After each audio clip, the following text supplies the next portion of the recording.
You are not stuck because your problems are too big. You are stuck because you keep staring at them. Every problem feels powerful only when it has your attention. The moment your attention shifts to solutions, problems shrink. This audiobook will rewire how you think, not by fixing your problems one by one, but by destroying the habit of living inside them.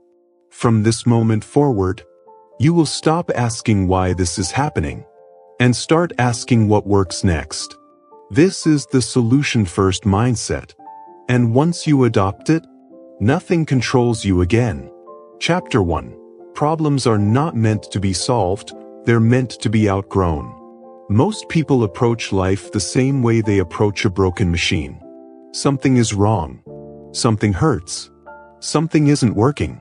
So they try to fix it. They analyze it. They explain it.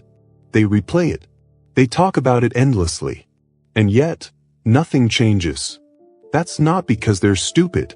It's because they're using the wrong model. Here is the truth most people never hear. Some problems are not meant to be solved. They are meant to be outgrown. That's the key. When you were a child, certain problems felt overwhelming. Fear of being alone. Fear of being judged. Fear of not being good enough. You didn't sit down and logically solve those fears. You didn't journal your way out of them. You didn't debate them into submission. You grew. And growth made those problems irrelevant. You don't solve childhood problems as an adult. You outgrow them. The same rule applies now. If the same problems keep repeating in your life, it's not because you haven't thought hard enough. It's not because you haven't analyzed deeply enough. It's because you're the same person facing the same level of challenge. Problems repeat when your mindset stays the same. Read that again. Slowly. Problems repeat when your mindset stays the same. You have a choice. You can keep asking, how do I solve this? Or you can ask the more dangerous question, who do I need to become so this problem no longer exists? That question changes everything. Because now the focus is not on the problem. The focus is on growth. And growth dissolves problems automatically. That's not motivation. That's mechanics. Let's be very clear. If you keep trying to solve a problem from the same level of thinking that created it, you will stay stuck. That's not a personal failure. That's a law. A mind that created chaos cannot reason its way into order. It must evolve. Growth removes what logic cannot. Say it again. Growth removes what logic cannot. Most people don't want to hear this because growth is uncomfortable. Growth requires discipline. Growth requires letting go of familiar patterns, even painful ones. Problems feel familiar. They feel safe. They give you a story. Growth demands silence and action. That's why people cling to problems. They identify with them. They say things like, this is just how I am. I've always struggled with this. This runs in my family. That's just where your growth stopped. You don't need their permission to grow past your problems. And here's the part that stings, but changes lives. Some people don't actually want their problems solved. They want them validated. They want sympathy. They want understanding. They want a reason to stay the same. But solutions don't care about your story. Growth doesn't negotiate. Growth asks one thing. Will you rise to the level required or not? That's it. You have a choice. Right now, your life is asking more of you than who you currently are. That gap between who you are and what life demands, that's where problems live. Close the gap and the problem disappears. Not solved. Outgrown. Let's talk behavior. Most people respond to problems emotionally. They panic. They complain. They overthink. Emotion feels productive, but it isn't. Emotion keeps you locked at the same level. Discipline is what lifts you out. It's not about intelligence.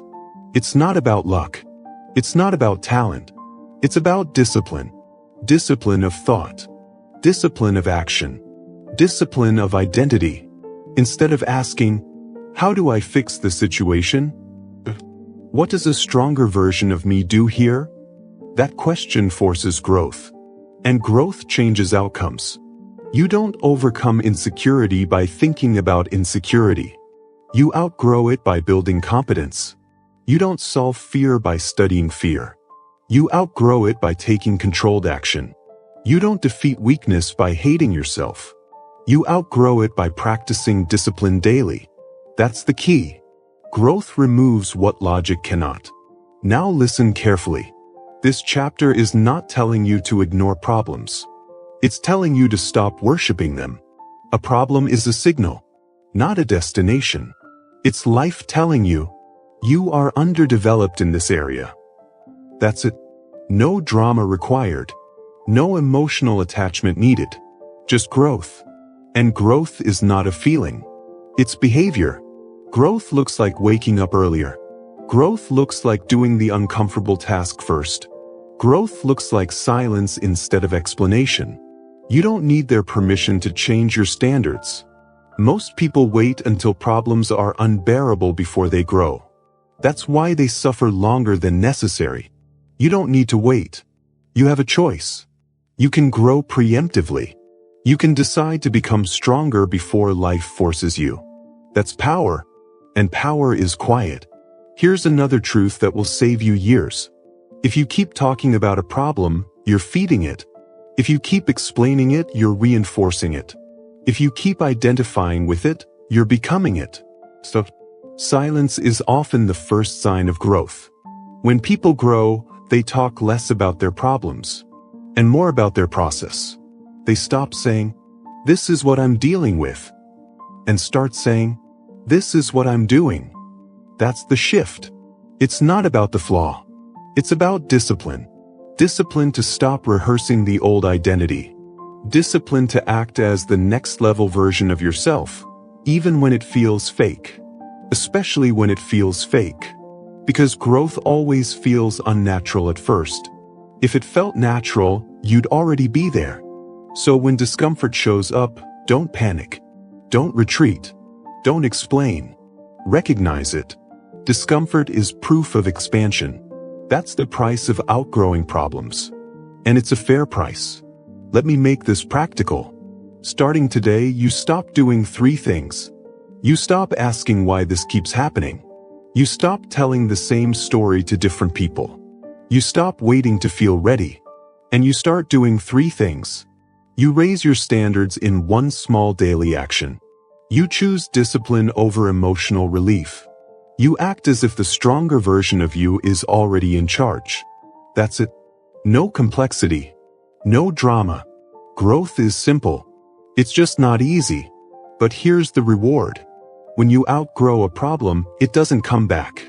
Not in the same form. Not with the same power. Because you are no longer the same person. That's real transformation. And this is only the beginning. You've just learned the first law of the solution-first mindset. Problems don't leave when you understand them. They leave when you outgrow them. Growth removes what logic cannot. You've outgrown the need to analyze everything. Now it's time to understand what truly controls your progress. Your attention. Chapter 2. Attention is fuel. Stop feeding what you hate. Everything in your life grows by one thing. Attention. Not time. Not effort. Not luck. Attention. Whatever you consistently focus on gets stronger. Whatever you repeatedly think about gains weight. Whatever you mentally rehearse becomes familiar. And familiarity becomes reality. That's not philosophy. That's psychology. Your brain is a reinforcement machine. It strengthens whatever you return to again and again. Stress grows because you study it. Fear grows because you monitor it. Confusion grows because you circle it. Clarity grows the same way. Confidence grows the same way. Solutions grow the same way. You have a choice. And most people are making it unconsciously. They wake up and immediately feed what they hate. They replay the problem. They imagine worst-case scenarios. They check what triggers them. They talk about what's wrong. Then they wonder why their life feels heavy. That's the key. You don't get drained by problems. You get drained by attention leakage. A problem with no attention is weak. A problem with constant attention becomes dominant. Starve the problem. Feed the solution. Say it again. Starve the problem. Feed the solution. Let's break this down clearly. Your attention is not neutral. It's active energy. When you focus on something, your brain assumes, this matters. Keep it alive. When you repeatedly think about a problem, your brain does not try to solve it. It tries to preserve it. Because repetition equals importance. That's why overthinking never leads to clarity. It leads to entrenchment. Most people believe they're analyzing their problems. They're not. They're rehearsing them. And whatever you rehearse, you reinforce. That's the flaw. It's not about intelligence. It's about discipline. Discipline of attention. Here's the uncomfortable truth. Many people are addicted to their problems. Not because they enjoy pain, but because problems give them identity. I'm stressed. I'm anxious. I'm overwhelmed. Those labels become mental homes. And attention keeps those homes furnished. You don't need their permission to leave that identity behind. But you do need discipline. Because your mind will fight this shift. Your mind is used to feeding what's familiar, even if it's destructive.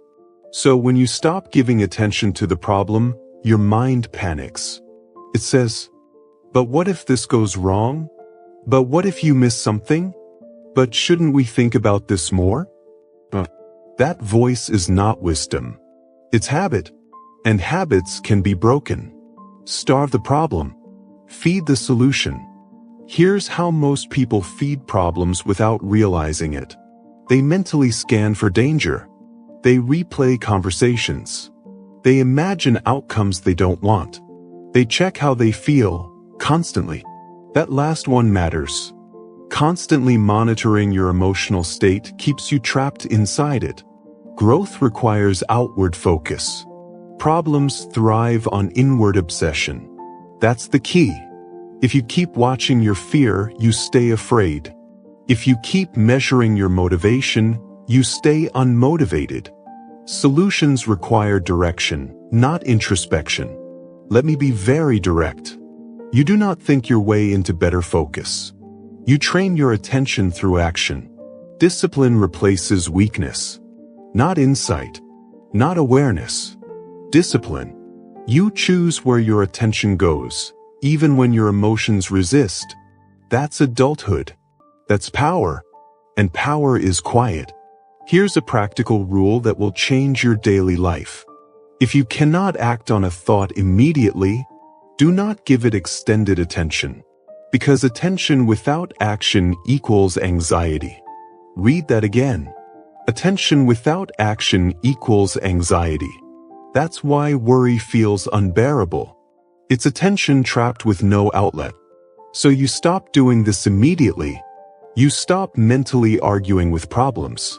You stop explaining them to yourself. You stop predicting negative outcomes. That's not preparation. That's feeding the fire. And you start doing this instead. You redirect attention to the next controllable action. Even small. Even boring. Even imperfect. Especially boring. Because solutions are quiet. Drama screams. Solutions whisper. Most people miss solutions because they're addicted to emotional noise. They confuse intensity with importance. But intensity is not progress. Discipline is. Starve the problem. Feed the solution. Let's talk about focus fatigue. People say, I'm exhausted. You're scattered. Your energy isn't gone. It's leaking. Every unresolved thought drains attention. Every mental replay steals fuel. Every emotional check-in wastes capacity. That's why discipline of attention creates energy. Not rest alone. Not motivation. Focus. When you stop feeding 10 problems, you suddenly have energy for one solution. That's the shift. You have a choice. Right now, today, you decide what gets your attention. Not what demands it. Not what feels urgent. What deserves it. And most problems don't deserve the spotlight you give them. They deserve boundaries. Here's a discipline practice you must adopt. When a problem appears in your mind, ask one question only. Is this helping me act? If the answer is no, you cut attention immediately. No debate. No justification. You redirect to action. That's the key. Attention follows authority. If you hesitate, your mind takes over. If you decide, your mind obeys. You don't need their permission to take control of your attention. You just need repetition. Because attention habits are trained, not understood. This is why reading more about your problems doesn't help. It increases familiarity, not power. Familiarity makes problems feel permanent. Action makes them temporary. Starve the problem. Feed the solution. Now listen carefully. This does not mean suppression. It means selective focus. You are not ignoring reality. You are prioritizing leverage. Solutions live where attention meets action. Problems live where attention meets emotion. That's the dividing line. And once you see it, you can't unsee it. You stop asking, why do I feel like this? And start asking, what requires my attention right now? That question grounds you.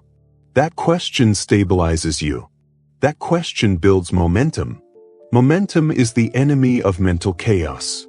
And momentum begins with attention discipline. It's not about the flaw. It's about discipline. Discipline to stop feeding what weakens you. Discipline to invest attention where growth happens. Let's lock this in. From today forward, you do not analyze problems longer than 5 minutes. You do not emotionally rehearse what you cannot control. You do not feed thoughts that don't lead to action. Instead, you choose one next step. You focus fully. You execute quietly. That's it. Simple. Not easy, but simple. And the reward is enormous. Because when attention shifts, identity shifts. And when identity shifts, life follows. Starve the problem. Feed the solution. That's the discipline that separates people who move forward from people who stay mentally exhausted forever. You've learned how attention fuels everything in your life. Now it's time to confront the habit that keeps attention trapped in the past.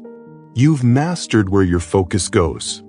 Now it's time to stop giving energy to emotional release that leads nowhere. Chapter 3. The brain finds what you ask it to find. Your brain is a machine. It is precise. It is relentless. It does exactly what you tell it to do. And here is the problem. Most people don't control it. They hand it over to random thoughts. They leave it at the mercy of their fears, their doubts, and their excuses. Your brain asks a simple question every second. What should I focus on? And it answers with exactly what you feed it. Ask, why is this happening to me? Your brain will find hundreds of reasons. It will discover blame, injustice, victimhood, frustration. It will replay memories that make you smaller. It will dig for excuses and proof that life is unfair. Ask, what's the next move? Your brain will find leverage. It will see opportunity. It will uncover exits, strategies, and actionable steps. It will search for solutions where others see walls. Better questions create better lives. Better questions create better lives. Better questions create better lives. Say it again and let it sink in. Better questions create better lives. This is not a motivational slogan. This is a neurological law. Your mind is not magic. It is a tool. And what it produces depends entirely on what you ask it to produce. The trap of why. Let's be honest. Why is the most seductive trap in human thought. Why can't I succeed? Every time you ask, why, your brain searches for justification, validation, and reasoning. It searches for someone to blame. It searches for reasons to avoid responsibility. It searches for comfort in the familiar pain of complaint. This is why most people never move forward. They think they are analyzing. They think they are learning. They think they are understanding. But they are training their brain to stay small. They are teaching it to focus on problems instead of possibilities. They are feeding a machine that creates stagnation. And here's the brutal truth: you have a choice. You can continue asking why. Or you can start asking better questions. Better questions. Better focus. Better results. The power of what's next. Here's the key difference. Why is this happening? Paralysis, complaint, blame. What's the next move? Leverage, action, progress. When you ask, what's the next move? Your brain begins scanning for exits. It begins looking for opportunities. It begins constructing options that didn't exist a moment ago. Even in chaos. Even under pressure. Even when everything seems impossible. This is how momentum begins. Momentum is not magic. Momentum is your brain finding solutions because you told it to. You have a choice. Ask the right question. Focus on the next move. Repeat. That's the key. Repetition trains the brain. Your brain learns by repetition. It does not understand nuance. It does not understand intention. It responds to patterns. Ask why. Often enough, and your brain becomes a victim. It sees problems everywhere. It searches endlessly for excuses. It creates mental loops that feel comfortable but solve nothing. Ask, what's next? Often enough, and your brain becomes a strategist. It sees leverage everywhere. It identifies exits where walls once stood. It develops a habit of problem-solving before panic sets in. That is the difference between those who complain and those who win. It is all in the question you teach your brain to ask. Better questions create better lives. Better questions create better lives. Better questions create better lives. Stop asking for permission from your emotions. Here is another trap. Emotions lie. Fear, anger, frustration, sadness. They all want to dominate your attention. They want to dictate your questions. But your brain is not the same as your emotions. Your brain can observe, analyze, and act strategically. Decide which you will follow. Will you ask questions led by fear?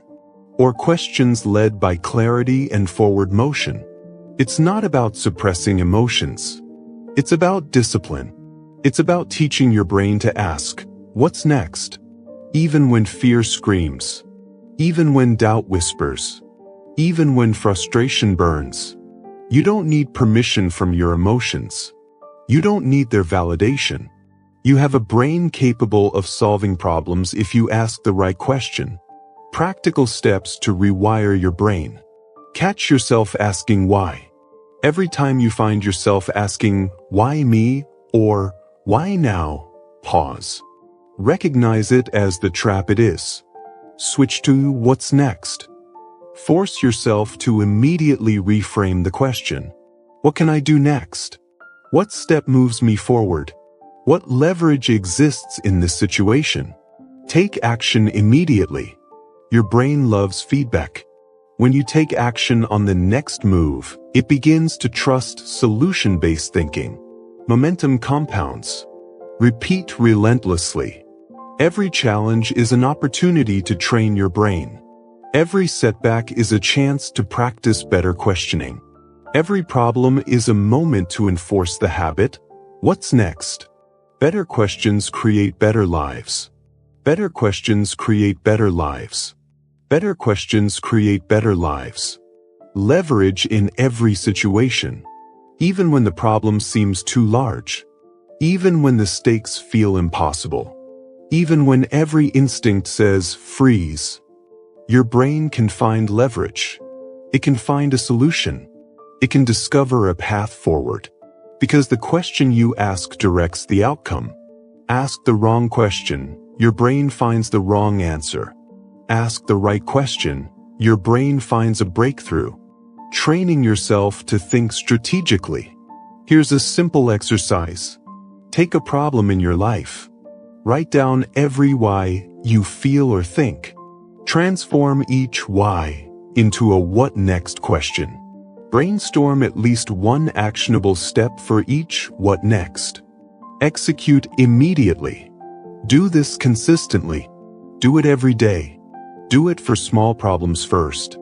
Do it for large problems next. Your brain will begin to automate the solution-first thinking. Your focus will sharpen. Your life will start moving in the direction of answers, not complaints. The key to control. Control is not about controlling life. Control is about controlling your mind. Control is about teaching your brain to find solutions. Control is about asking the right questions. Better questions create better lives. Better questions create better lives. Better questions create better lives. Decide today. Ask the right question. Train your brain relentlessly. Conclusion and transition. You now understand the power of questions. You now understand that your brain finds exactly what you ask it to find. Stop asking why. Start asking, what's next? Teach your brain to scan for leverage, not excuses. Teach it to look for exits, not blame. Teach it to solve problems, not rehearse pain. This is your system. This is your power. This is your edge. You've learned to ask better questions. You've learned to find leverage where others see walls. You've learned to train your brain to act, not react. Now it's time to take control of your next step. Your attention. Your questions. Your actions. You've unlocked one of the most powerful truths of all. Better questions create better lives. Next, we will build on this foundation, understanding how your attention becomes your real power. How the brain focuses determines the life you live. Chapter 4. Emotional venting is mental stagnation. Most people believe talking about their problems is healthy. They believe expressing emotions is progress. They believe venting is healing. It feels true, but it isn't. Venting feels like movement, but it keeps you exactly where you are. Relief is not progress. Say it again. Relief is not progress. When you vent, something subtle happens in your brain. You are not releasing the problem. You are rehearsing it. Every time you repeat the story, your brain strengthens the neural pathway connected to it. Same emotions. Same language. Same identity. That's the key. The brain doesn't know the difference between processing and practicing. It only knows repetition. So when you keep telling the same story, to friends, to family, to yourself, you are training your brain to stay there. You are not healing. You are anchoring. And most people never realize this. They think, I just need to get this off my chest. But the chest doesn't clear. It fills. Because venting creates emotional dependency. Let's be very direct. Venting gives you relief without requiring change. That's why it's addictive. You feel lighter for a moment. Then the problem comes back, stronger. But because the behavior didn't change, only the emotion did. Relief is not progress. Progress requires discomfort. Relief avoids it. That's the flaw. It's not about emotions. It's about discipline. Discipline to stop feeding emotional habits that keep you small. You have a choice. You can keep expressing everything you feel, or you can start directing what you do. Only one of those builds a different life. Most people confuse emotional honesty with effectiveness. They say, at least I'm being real. Real doesn't mean useful. Truth without action is stagnation. And stagnation feels like frustration. Here's what venting actually does psychologically. It rewards the brain for staying in pain. It teaches the mind, When you suffer, you get attention. When you complain, you get connection. When you struggle, you get validation. So the brain learns to stay there. Not consciously, automatically. That's why some people seem to live in crisis. They don't want pain, but they are emotionally conditioned to it. You don't need their permission to break this pattern, but you do need awareness and discipline. Let me say this clearly. There is a difference between acknowledging emotion and indulging emotion. Acknowledgement is brief. Indulgence is repetitive. Acknowledgement says, "This is how I feel. Now what's the next action?"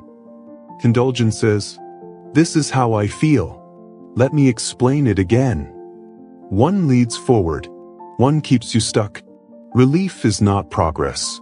If venting worked, you wouldn't have the same problems after years of talking about them.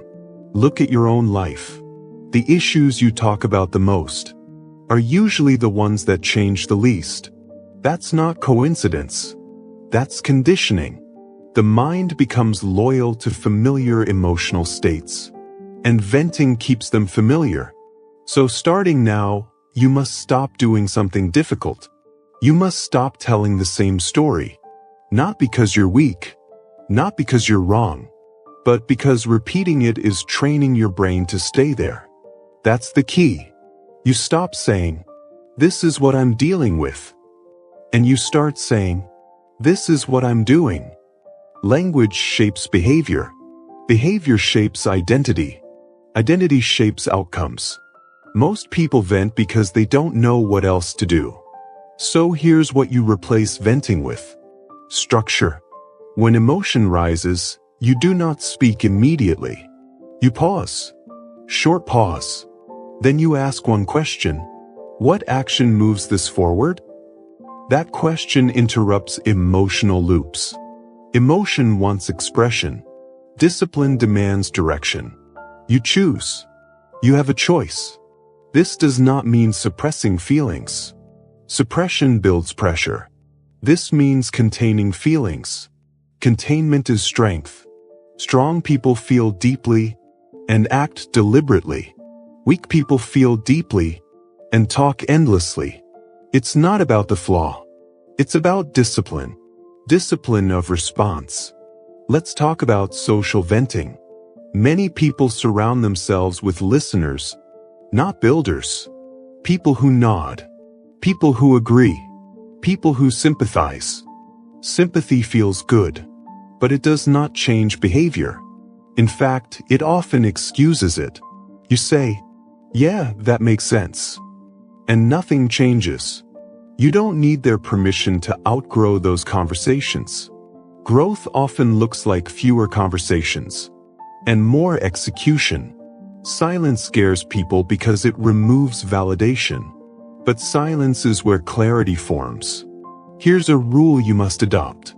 You are allowed to express emotion once. After that, you must act. Write it down. Say it out loud. Then move. Anything beyond that is indulgence. Relief is not progress. The mind will resist this rule. It will say, "But I just need to talk it through one more time." That's habit talking. And habits don't disappear through understanding. They disappear through replacement. So you replace venting with action, even small action, especially small action, because small action breaks emotional paralysis. Action drains emotion out of the body. Talking circulates it. That's the difference. And once you feel that shift, you never go back, because action feels empowering. Venting feels empty afterward. Now listen carefully. Some emotions do need expression. Grief, trauma, loss. But expression must be paired with forward movement. Otherwise it becomes identity. And identity is the hardest thing to change. That's why some people define themselves by what they've been through. They don't realize they are living in the past emotionally. Even while time moves forward, you don't need their permission to leave that past behind. You are allowed to stop telling the story. You are allowed to become someone new. Without explaining it. That's growth. And growth often feels lonely at first. Because fewer people can relate to silence than struggle. But silence is power. Here's a simple practice to lock this in. For the next 7 days. No emotional venting without a written action step. No repeating the same story to multiple people. No reliving conversations in your head. When emotion arises, you breathe. You pause. You choose one action. That's it. Simple. Not easy, but simple. And the result is immediate. Mental noise decreases. Clarity increases. Respect for yourself grows. Because discipline builds self-trust. And self-trust changes everything. Relief is not progress. Progress feels heavier at first, but lighter over time. That's the trade. You've learned why emotional venting keeps you stuck. Now it's time to confront the next illusion that traps most people. The belief that clarity comes before action. It doesn't. You don't think your way forward. You move your way forward. You've stopped rehearsing pain. Now it's time to start creating clarity. Chapter 5.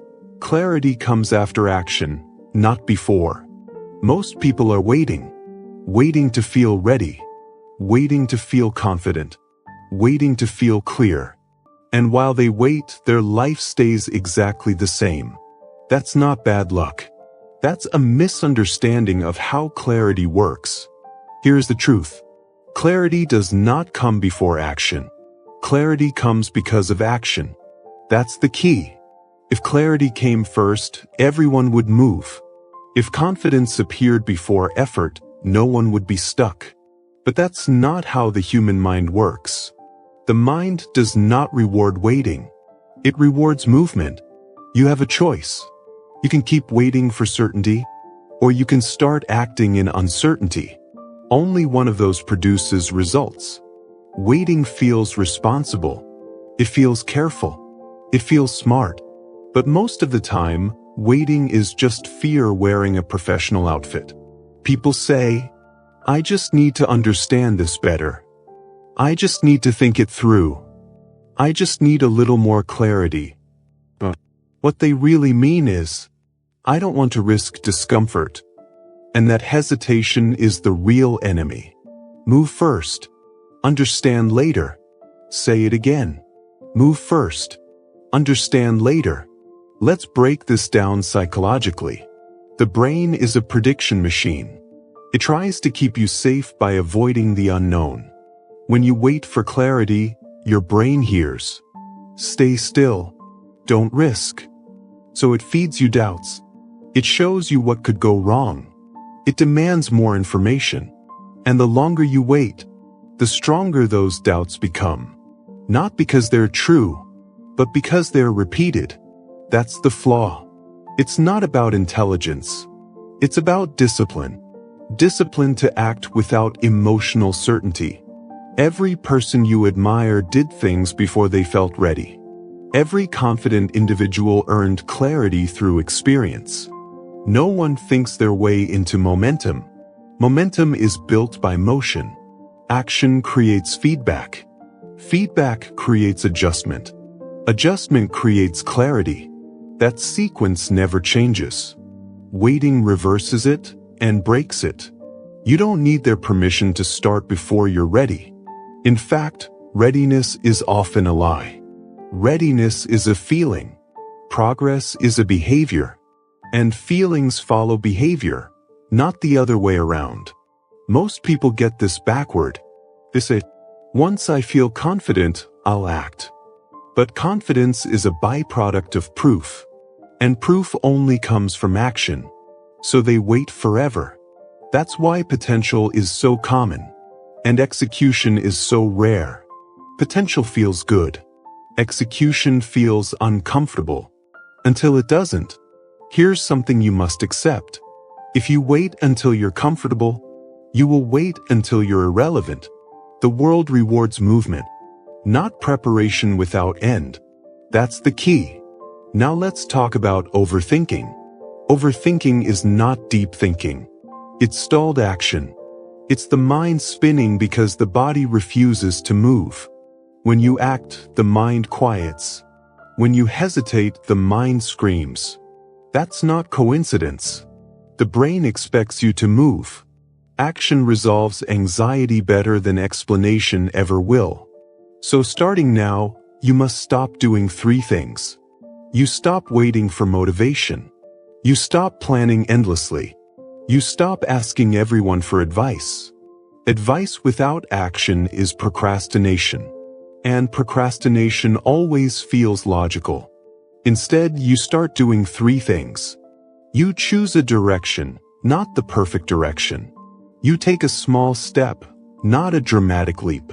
You adjust based on reality, not imagination. That's it. Simple. Not easy, but simple. Move first. Understand later. Let me say something that may challenge you. Clarity is not something you find. It's something you build.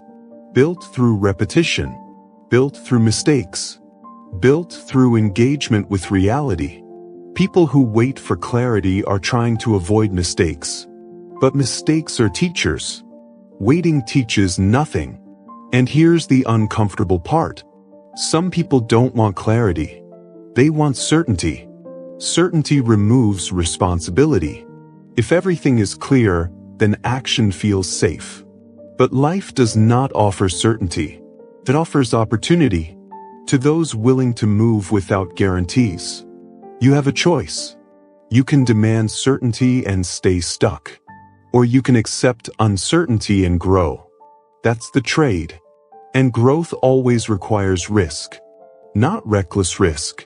Measured risk. Action despite incomplete information. That's adulthood. That's leadership. That's power. It's not about the flaw. It's about discipline. Discipline to act when emotions say, wait.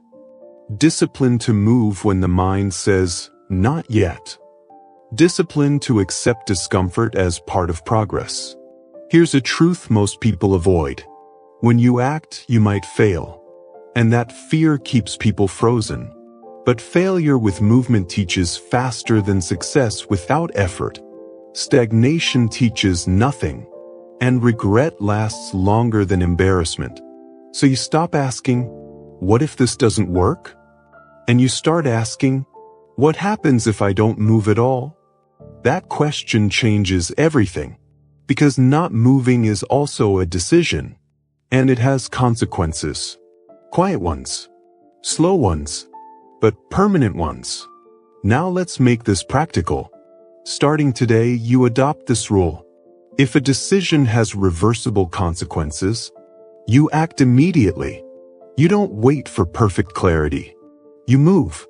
Only irreversible decisions require extended analysis.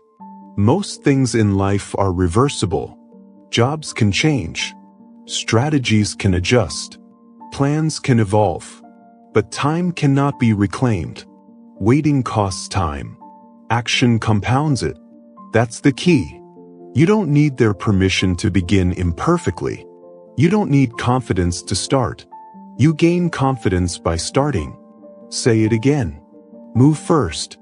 Understand later. When you act, something powerful happens.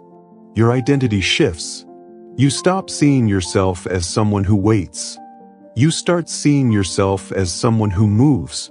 And that identity change fuels everything else. Because once you identify as a person of action, clarity follows naturally. You stop overthinking. You stop doubting every step. You trust adjustment over prediction.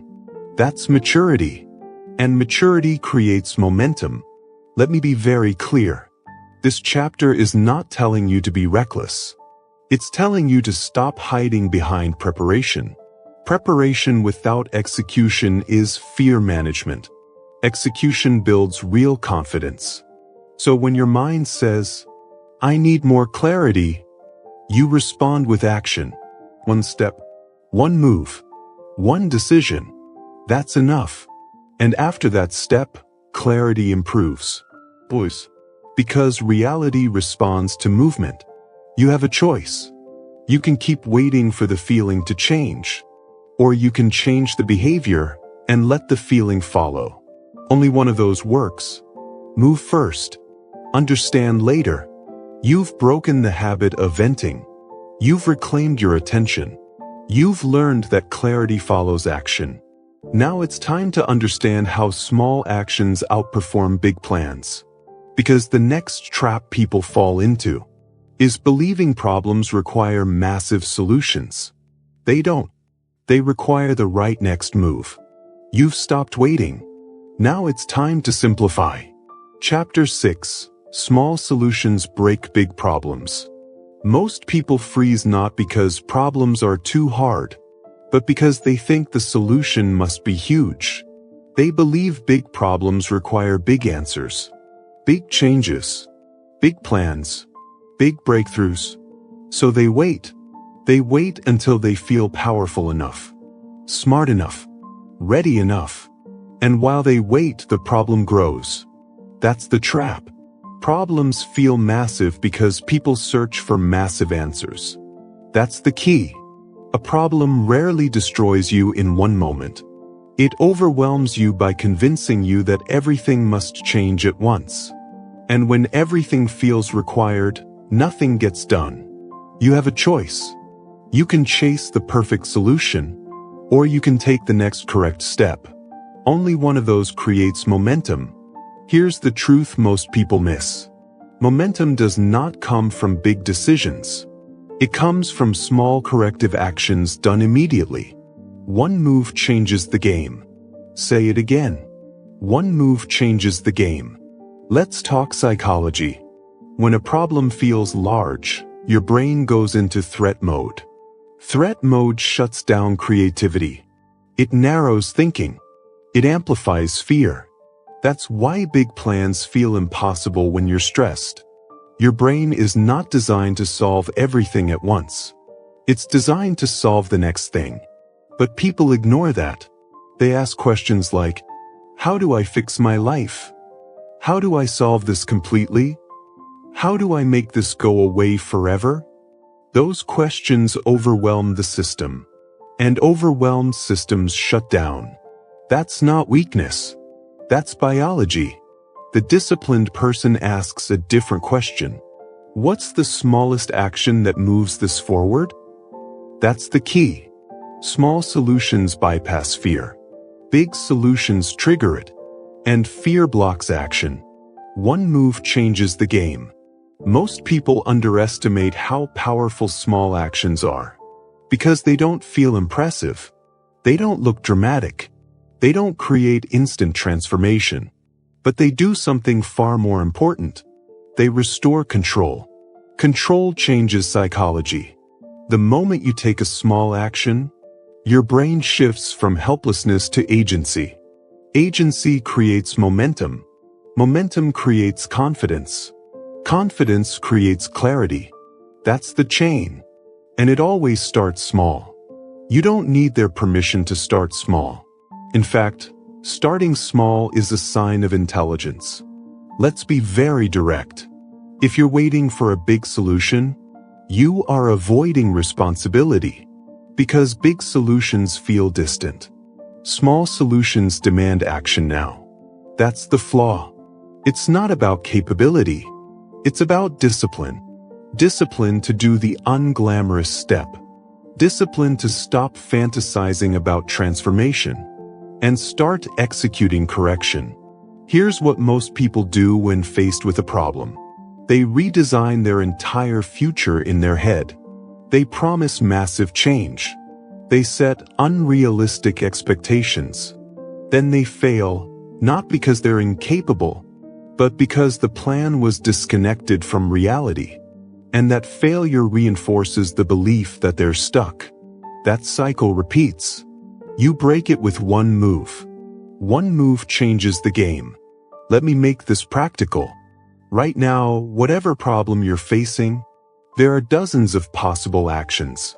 But only one question matters. What is the smallest action I can take in the next 10 minutes? Not tomorrow. Not next week. Small enough that fear has no argument. That action might feel insignificant, but insignificant actions get done.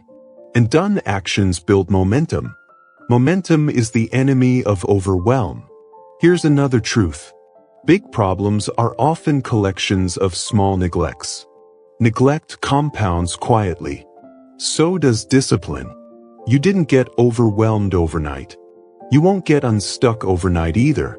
But you don't need overnight. You need direction. That's the key. Direction beats intensity. People who try to fix everything burn out. People who fix one thing at a time move forward. You have a choice.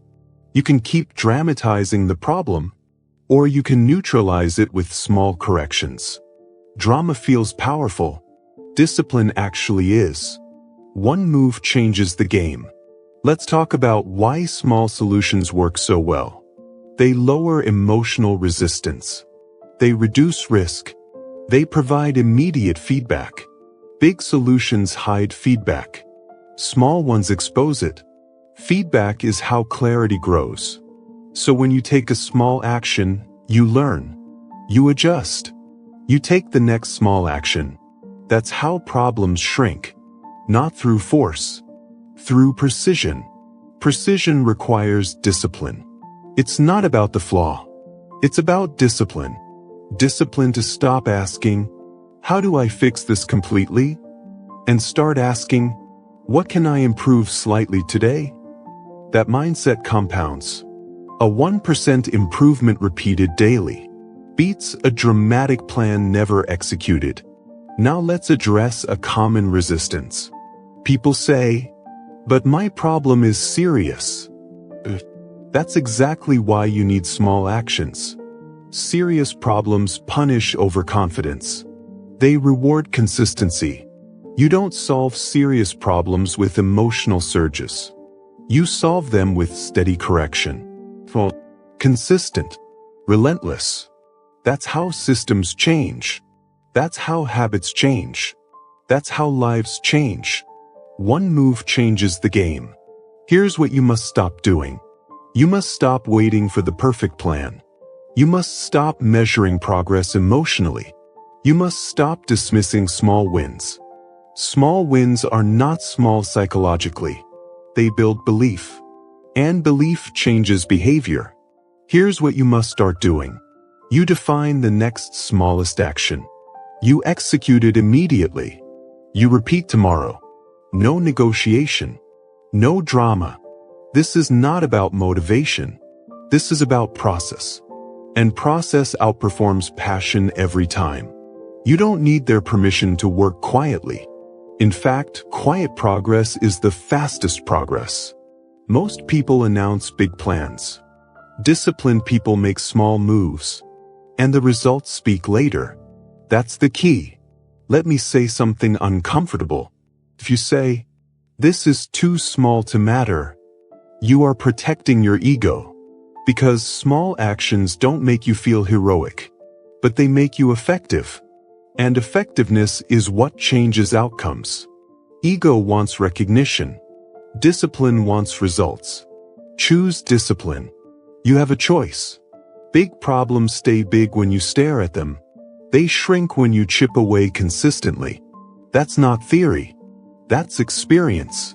People who escape debt don't do it with one grand gesture. They do it with small spending decisions repeated daily. People who rebuild health don't do it with one workout.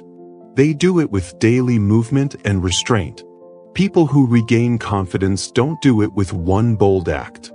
They do it by keeping small promises to themselves. One move changes the game. And once momentum starts, the problem loses its emotional weight. It becomes mechanical. And mechanical problems are solvable. But only after momentum exists. That's why this chapter matters. Because without momentum, everything feels personal. With momentum, everything feels manageable. So starting now, you adopt this rule. Never leave a problem untouched today. Even if the action is tiny. Even if it feels incomplete. Touch it. Engage it. Move it 1 inch. That inch matters. Because that inch proves something important. You are not stuck. You are moving. And movement is power. That's the decisive insight. Big problems don't break from big moments. They break from small, disciplined moves applied consistently. One move changes the game. You've stopped waiting for clarity. You've learned to act. Now you understand how to act without overwhelm. Next, it's time to confront another hidden trap. The habit of outsourcing responsibility. Because many people don't fail from lack of action. They fail from seeking approval. You've learned how to move. Now you must learn how to decide without consensus.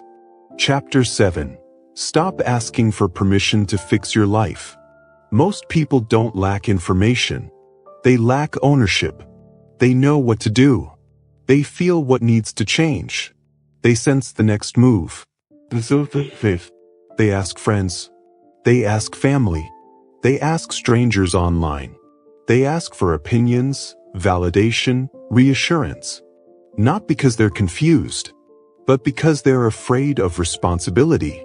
That's the key. Advice seeking often hides fear of ownership. It looks responsible on the surface. It sounds mature. It feels careful. But underneath, it's avoidance. Because once you decide on your own, there's no one else to blame. And that terrifies most people. You have a choice. You can keep collecting opinions. Or you can start making decisions. Only one of those builds a life you respect. Let's be very clear. Advice is not bad. Guidance is not weakness. But constant advice seeking is not curiosity. It's hesitation. And hesitation kills momentum. Most people ask for advice not to learn, but to delay. They hope someone else will tell them what to do, so they don't have to own the outcome. If it works, great. If it fails, they can say, well, that's what I was told. That's not growth. That's outsourcing responsibility. And outsourced responsibility never builds confidence. Ownership does. That's the key. Ownership begins when you decide without consensus. When you stop waiting for everyone to agree. When you stop needing approval. When you stop explaining yourself. You don't need their permission to fix your life. Say it again. You don't need their permission. Most people live their entire lives waiting for a green light. That never comes. They wait for parents to approve. They wait for friends to support. They wait for society to validate. And while they wait, time passes. Silently.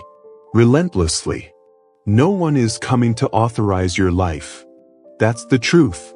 And once you accept it, something powerful happens. You stop asking, what do you think I should do? And start asking, what am I willing to take responsibility for? That question changes everything. Because responsibility sharpens the mind. When you own the outcome, you think more clearly. You act more carefully. You commit more fully. That's why leaders decide faster than followers. Not because they're smarter, but because they accept responsibility sooner. It's not about intelligence. It's about discipline. Discipline to decide without certainty. Discipline to act without applause. Discipline to adjust instead of complain. Decide. Execute. Adjust. Say it slowly. Decide. Execute. Adjust. That's the operating system of effective people. Now let's talk psychology. Why do people crave permission? Because permission reduces anxiety. If someone agrees with you, you feel safe. If someone supports your decision, you feel justified. But safety and growth are not the same thing. Growth requires discomfort, and permission-seeking avoids it. Here's what most people don't realize. When you ask too many people for advice, you dilute your intuition. Everyone has a different lens, a different fear, a different agenda. So you end up confused, not informed. And confusion feels like a reason to wait. That's how paralysis is created. Too many voices. No authority. And the authority must be you. That's the key. This does not mean ignoring wisdom. It means filtering it. Strong people listen, then decide. Weak people listen, then hesitate. You have a choice. You can be influenced, or you can be directed. Directed people move forward. Influenced people drift. And drifting feels comfortable. Until you look back and realize years are gone. You don't need their permission to choose direction. Let's make this practical. There are two types of decisions. Low-cost decisions. High-cost decisions. Low-cost decisions are reversible. High-cost decisions are not. Most people treat low-cost decisions like high-stakes events. They overthink. They delay. They ask everyone. That's a waste of energy. Low-cost decisions require speed, not consensus. You decide. You act. You adjust. Decide. Execute. Adjust. High-cost decisions require thought, but still not permission. They require solitude, clarity, responsibility, not a committee, because committees produce safe decisions, not effective ones. And safe decisions rarely change lives. Here's something uncomfortable but true. If you need everyone to agree, you are not ready to lead yourself. Leadership begins with self-direction. And self-direction requires courage. Courage to be misunderstood. Courage to disappoint. Courage to be wrong. Because being wrong is part of adjustment. Adjustment is built into the process. That's why the phrase matters. Decide. Execute. Adjust. Most people skip the last part. They decide emotionally. They execute poorly. Then they quit instead of adjusting. That's not failure. That's immaturity. Mature people expect to adjust. They don't panic when something doesn't work. They refine. That's the difference. And refinement only happens when you own the process. You don't need their permission to learn through experience. Experience is the greatest teacher, but only if you show up. Let's address another hidden issue. Some people ask for advice because they're afraid of being judged. They want reassurance that their choice is acceptable. But acceptable to whom? Your life is not a group project. The people giving advice don't live with the consequences. You do. That's the key. So starting now, you stop doing something. You stop explaining your decisions. Explanation is often a form of seeking approval. Confident people don't over-explain. They decide and let results speak. You also stop asking for advice on decisions you already know the answer to. If you feel relief when someone agrees with you, you weren't looking for guidance. You were looking for permission, and you don't need it. Instead, you start doing something different. You make decisions privately. You act quietly. You review results honestly. No drama. No validation seeking. Just ownership. This builds something rare. Self-trust. And self-trust is a force. When you trust yourself, you don't panic. You don't hesitate. You don't need constant reassurance. You move. That's power. And power is built through repetition. Every time you decide without permission, self-trust grows. Every time you execute without applause, confidence deepens. Every time you adjust without self-criticism, maturity expands. It's not about the flaw. It's about discipline. Discipline to stand alone with your decisions. Now listen carefully. You will upset some people. When you stop asking for permission, they were comfortable advising you. They were comfortable influencing you. Your independence threatens that. Let them be uncomfortable. Growth often requires disappointing people who benefited from your hesitation. You don't need their permission to grow past them. This chapter is not about becoming arrogant. It's about becoming accountable. Accountability is strength. When you own your choices, you stop blaming circumstances. You stop resenting others. You stop feeling like a victim. Because victims ask for permission. Leaders take responsibility. You have a choice. You can keep asking, "What do you think?" Or you can start declaring, "This is what I'm doing." Only one of those creates momentum. Decide. Execute. Adjust. Say it again. Decide. Execute. Adjust. That is the rhythm of a self-directed life. And once you adopt it, everything accelerates. Because decisions compound. Confidence compounds. Identity compounds. You've learned to take small actions. You've learned to move without clarity. You've learned to stop venting and start acting. Now you've learned to decide without permission. The next level is quieter and even more powerful. Because real progress doesn't announce itself. It moves in silence. You've taken back authority. Now it's time to protect it. Chapter 8. Solutions are quiet, drama is loud. Most people are loud about their problems. Very few are quiet about their solutions. That is not an accident. That is psychology. Problems crave attention. Solutions require discipline. Drama wants an audience. Progress happens in silence. That's the key. If your life feels noisy, it's because you're spending too much energy reacting and not enough energy executing. You have a choice. You can be loud and stuck, or quiet and moving forward. Only one of those changes your life. Let's be honest. Problems feel urgent. They create emotion. They demand reaction.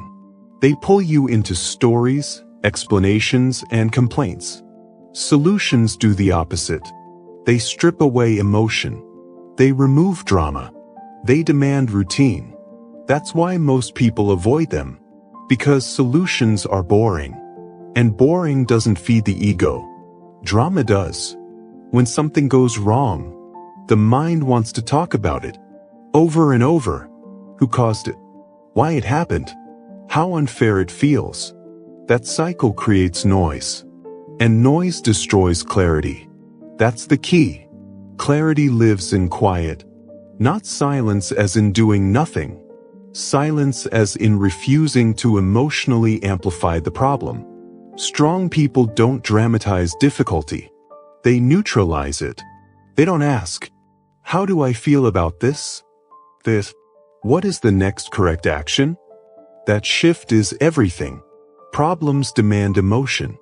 Solutions demand discipline. Say it again. Problems demand emotion.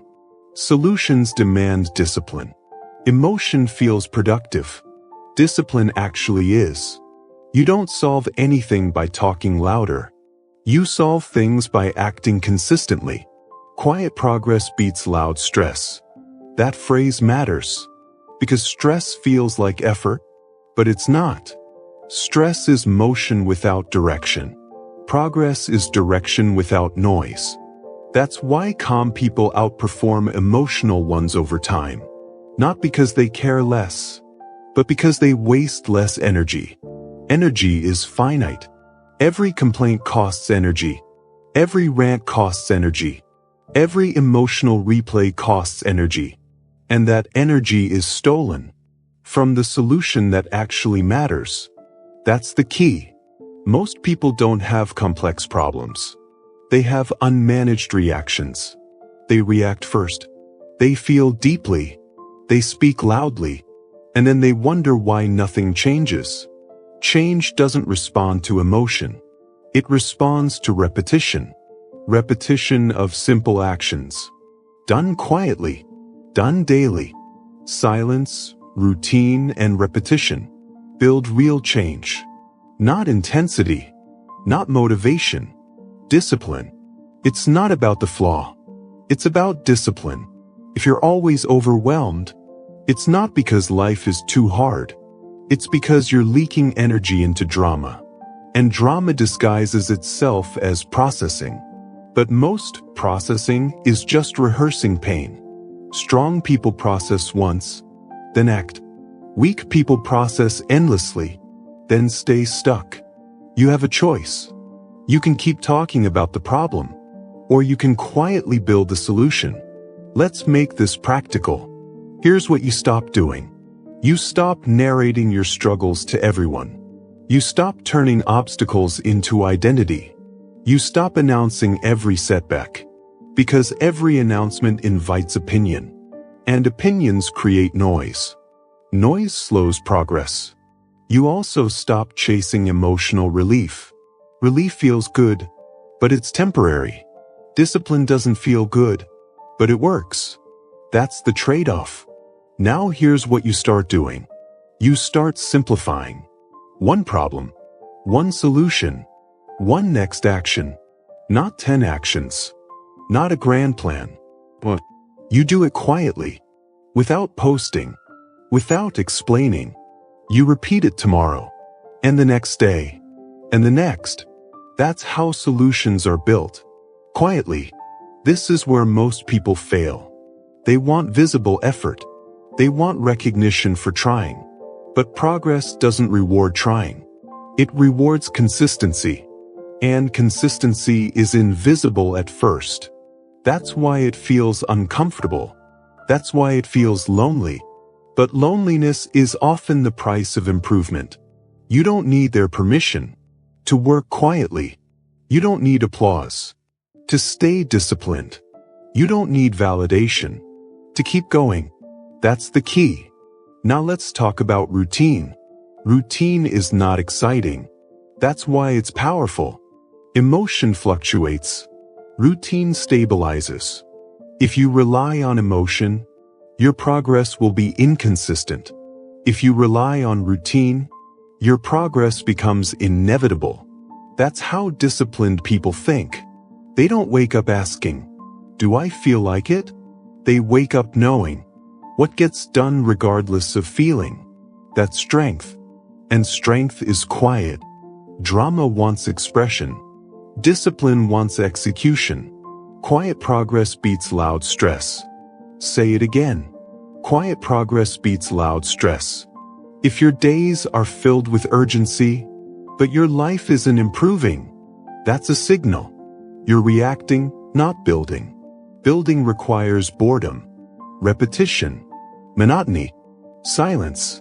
The ego hates this phase because there's nothing to show. No big story, no dramatic breakthrough, just small actions stacking. But this is where real change lives.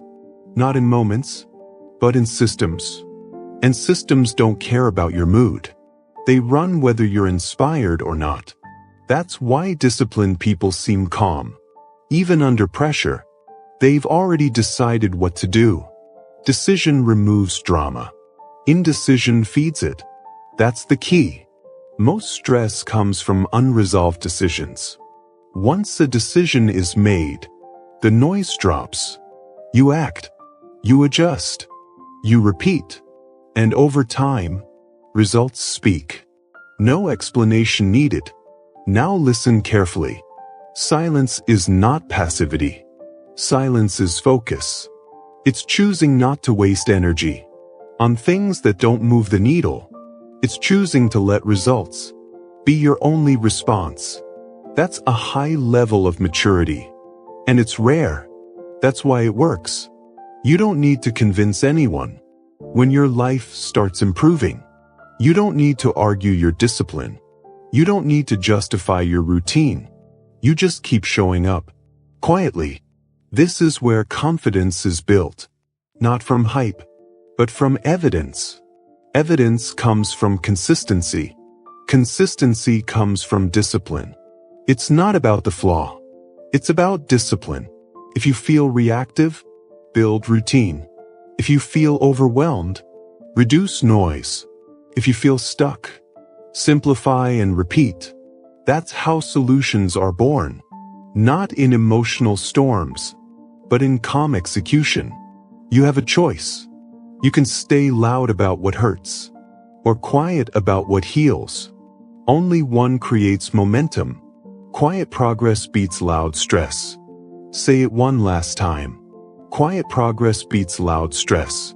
This chapter is about emotional maturity, about choosing effectiveness over expression, about understanding that the loudest voice in the room is usually the least disciplined, and the most disciplined person often says nothing at all. They're too busy building. You've learned to take ownership. You've learned to decide without permission. Now you've learned to remove drama from the process. That locks in power. Because once emotion stops running the show, discipline takes over. And discipline compounds. You've quieted the noise. Now it's time to control the most powerful force you have. Your attention. You've mastered silence in action. Now you must master focus in thought. Chapter 9. Your attention is your real power. Everything in your life moves in the direction of your attention. Not your intention. Not your goals. Your attention. That's the key. What you focus on grows. What you ignore weakens. This is not philosophy. This is mechanics. Attention is energy. And energy creates outcomes. If your life feels scattered, it's because your attention is scattered. If your progress feels slow, it's because your attention is divided. You don't lack time. You lack control. You have a choice. You can let your attention be stolen, or you can guard it like the asset it is. Most people give their attention away without realizing the cost. Notifications, opinions, drama, other people's emergencies. All of it pulls at you, bit by bit, hour by hour. And at the end of the day, you feel tired but unfulfilled. That's not exhaustion. That's leakage. Attention leakage. That's the key. You are not drained because you worked too hard. You're drained because you focused on too many things that didn't matter. Attention is your real power, because it decides what gets built in your mind. Thoughts become habits. Habits become identity. So if your attention is undisciplined, your life will be too. This is where most people misunderstand focus. They think focus means trying harder, white-knuckling concentration. But focus is subtraction. It's deciding what you will not engage with. It's discipline, not effort. It's not about intelligence. It's about boundaries. It's not about motivation. It's about discipline. That's the key. Your mind was not designed to process endless information. It was designed to solve specific problems. But modern life floods it constantly. And when the mind is flooded, it defaults to distraction. Distraction feels easy. Focus feels uncomfortable. Because focus removes escape routes. When you focus, you can't hide from what matters. That's why people avoid it. They'd rather scroll, argue, consume, anything but sit with the work, anything but face the next action. But progress doesn't respond to busyness. It responds to attention. Where your attention goes, your behavior follows. Where your behavior goes, your results follow. That's the chain. Now listen carefully. Attention is not neutral. If you don't choose where it goes, someone else will choose for you. Advertisers know this. Platforms know this. Other people know this. They are competing for your attention. Because attention is currency. And most people spend it recklessly. They give it to outrage. They give it to comparison. They give it to fear. Then they wonder why they feel powerless. Powerlessness is a symptom of misplaced attention. You have a choice. You can keep reacting, or you can start directing. Directing your attention is one of the highest forms of self-respect, because it says, "My life matters." Here's what you must stop doing. You must stop feeding distractions that give nothing back. Endless scrolling, unnecessary debates, consuming content that doesn't improve your skill, health, or clarity. This is not about being extreme. It's about being intentional. You must also stop multitasking. Multitasking fractures attention, and fractured attention produces mediocre results. You're not doing more. You're doing less, poorly. That's the key. Now here's what you start doing. You start choosing one priority per block of time. One task. One focus. One objective. When you work, you work. When you rest, you rest. No blending. No half-presence. This is discipline. And discipline builds power. You also start protecting your mornings. The first hour of your day sets the tone for your attention. If you give that hour to chaos, the rest of your day follows. If you give it to focus, clarity follows. That's not coincidence. That's conditioning. Your brain learns what matters, based on what you feed it first. That's the key. Now let's talk about emotional attention. This is where people get trapped. They give too much attention to feelings that don't deserve it. Every emotion does not require analysis. Every thought does not require belief. Some thoughts are noise. Some emotions are habits. If you constantly attend to anxiety, you train your mind to produce more. If you constantly attend to fear, you strengthen it. Attention reinforces patterns. So discipline here matters. You acknowledge emotion, but you don't dwell. You notice fear, but you don't negotiate with it. You feel resistance, and you act anyway. It's not about eliminating emotion. It's about not letting emotion drive. That's the key. Strong people feel deeply, but they don't obey every feeling. They decide first, then they act. You don't need their permission to protect your attention. You don't need to respond to everything. You don't need to explain your boundaries. Silence is often the strongest response, because silence preserves focus. Now here's a practical framework. Every day, ask yourself one question. What deserves my attention today? Not 10 things. What? That one thing becomes your anchor. Everything else is secondary. You do that thing first, before distraction, before noise. This is how momentum is built. Momentum doesn't come from motivation. It comes from completion. Completion requires attention. That's the loop. Attention, action, completion, confidence. Break attention, and the whole loop collapses. That's why distracted people struggle with self-belief. They rarely finish what they start. Not because they're incapable, but because their attention is divided. It's not about talent. It's about discipline. Say it again. It's not about talent. It's about discipline.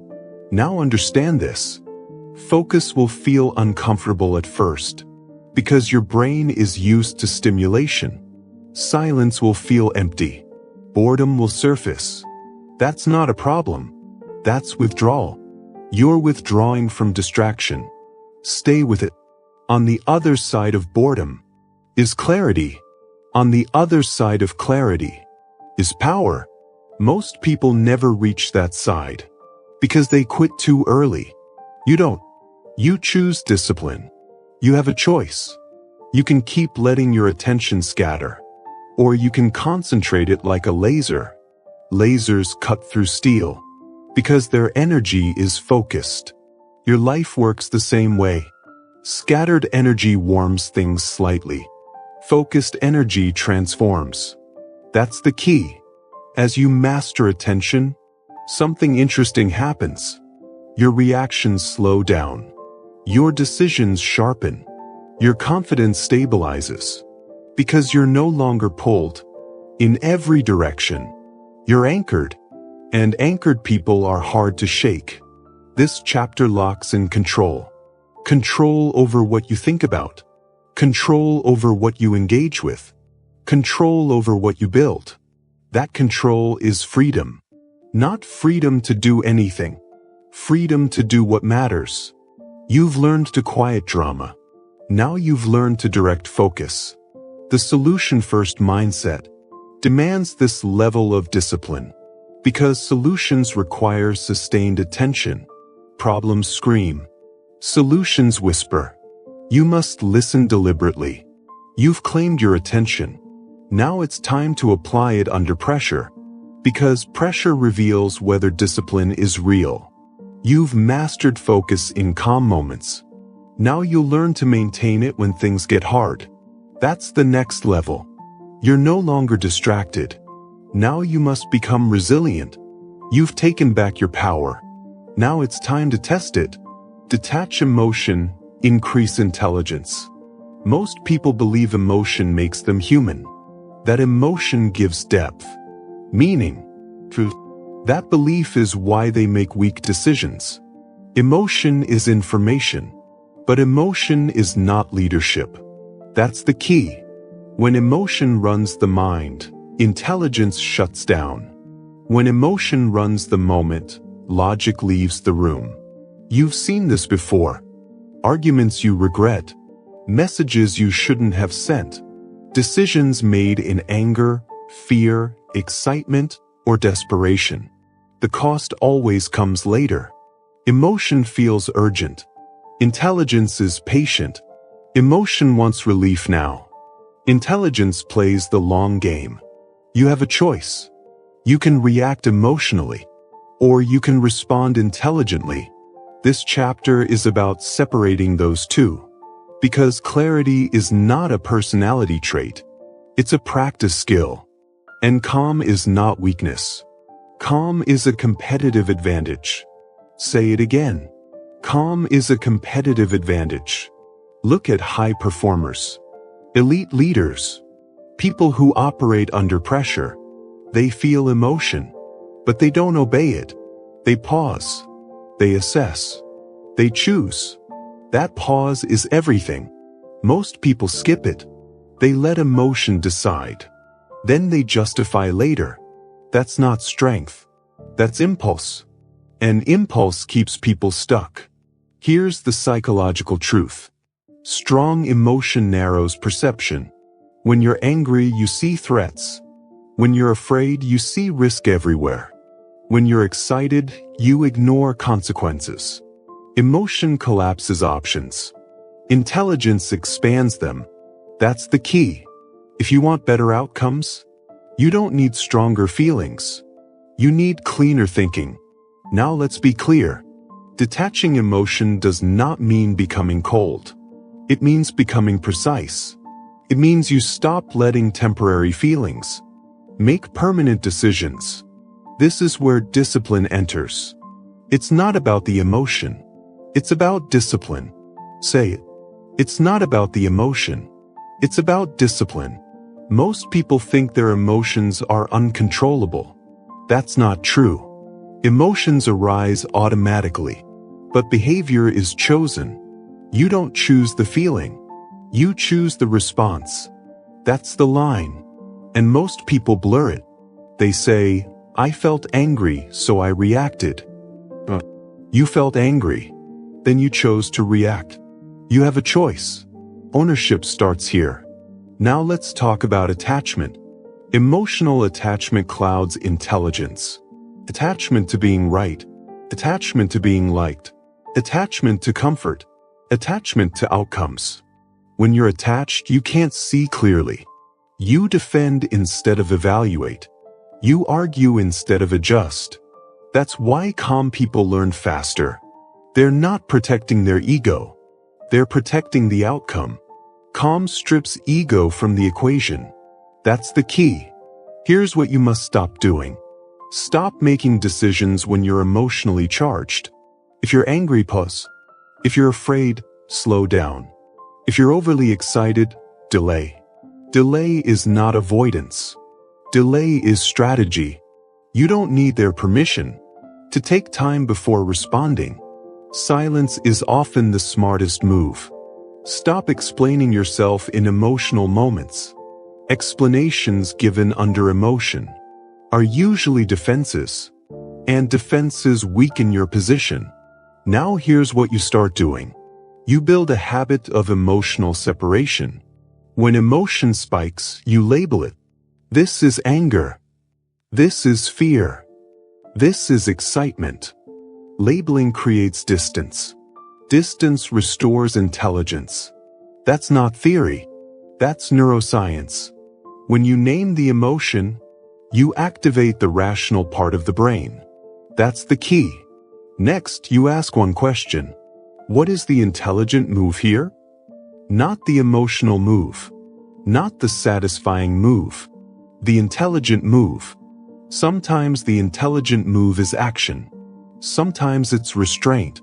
Most people act to feel better. Intelligent people act to get better results. That's the difference. Now understand this. Calm does not mean passive.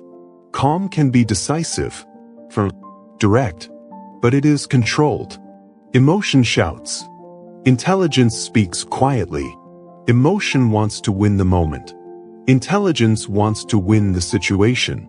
That's why calm people often seem unstoppable. They don't waste energy on noise. Noise drains focus. Focus multiplies power. You've already learned that attention is power. Now you're learning how emotion steals it. Every emotional reaction is attention hijacked. Drama is attention theft. And the more dramatic your inner world, the less strategic your outer actions. That's the key. Let's talk about pressure. Pressure doesn't create weakness. It reveals it. Under pressure, emotional people collapse. They panic. They overreact. Calm people slow down. They narrow variables. They focus on what matters. They don't solve everything. They solve the next thing. That's intelligence. You build calm the same way you build muscle. Repetition. Small moments of restraint. Small moments of pause. Small moments of choosing logic over impulse. This is training. And training beats talent every time. It's not about temperament. It's about discipline. Say it again. It's not about temperament. It's about discipline. Here's a practical exercise. The next time you feel triggered, do not speak immediately. Count to 10. Breathe slowly. Ask yourself, what outcome do I want in 1 hour? In 1 week? Let the future decide the present. That single habit will upgrade your intelligence because it forces perspective. Emotion lives in the now. Intelligence lives in time. That's the key. Another instruction. Stop venting emotionally to everyone. Venting feels like relief, but it reinforces emotional loops. You're training your brain to rehearse the problem. Calm thinking requires fewer words, not more. Speak less. Think more. You don't need their permission to keep your process private. Silence preserves clarity. Now let's address fear directly. Fear often disguises itself as logic. It says, I'm just being realistic. But that's emotion wearing a suit. Realism evaluates risk without panic. Fear exaggerates threat. Calm intelligence asks, what can I control right now? And then it acts. One step, one decision. Not dramatic leaps. Measured moves. That's how stability is built. You don't eliminate fear. You stop letting it drive. That's discipline. Now here's the payoff. When you detach emotion, your decisions improve. Your communication sharpens. Your relationships stabilize. Your leadership grows. People trust calm people because calm people are predictable. And predictability creates safety. Safety creates influence. That's the key. You don't need to be loud to be strong. You don't need to be emotional to be passionate. You need to be consistent. Consistency is intelligence expressed over time. This chapter locks in a critical upgrade. You no longer confuse emotion with truth. You no longer confuse urgency with importance. You pause. You assess. You decide. Decide. Execute. Adjust. You're not suppressing emotion. You're mastering it. And mastery always looks calm. You've learned to direct attention. Now you've learned to stabilize your inner state. Because solutions require both a focused mind and a calm one. You've detached emotion. You've increased intelligence. Now it's time to test that intelligence under real-world pressure. Because systems matter more than feelings. You've built clarity. Now you must build structure. You're ready for the next level. Chapter 10. Pressure exposes your systems, not your strength. Most people believe pressure tests their strength. That belief keeps them confused. Pressure does not test who you are. Pressure reveals what you rely on. That's the key. When life gets hard, you don't rise to the occasion. You fall to your systems. Whatever you've built quietly shows up loudly under pressure. If you panic under stress, it's not because you're weak. It's because your systems are weak. And that is good news. Because systems can be built. Strength is unreliable. Systems are repeatable. You have a choice. You can keep trusting willpower, or you can start designing structure. Most people live on motivation. They hope they'll feel strong when it matters. That hope fails every time. Motivation collapses under pressure. Emotion collapses under pressure. Ego collapses under pressure. Only systems remain. That's the key. Look at how people behave. When things go wrong, deadlines tighten. Money gets tight. Relationships strain. Health declines. Some people spiral. Others stabilize. The difference is not mindset. It's preparation. Stable people don't think harder under pressure. They follow what they've already decided. They don't negotiate with stress. They execute routines. That's discipline. And discipline beats strength every time.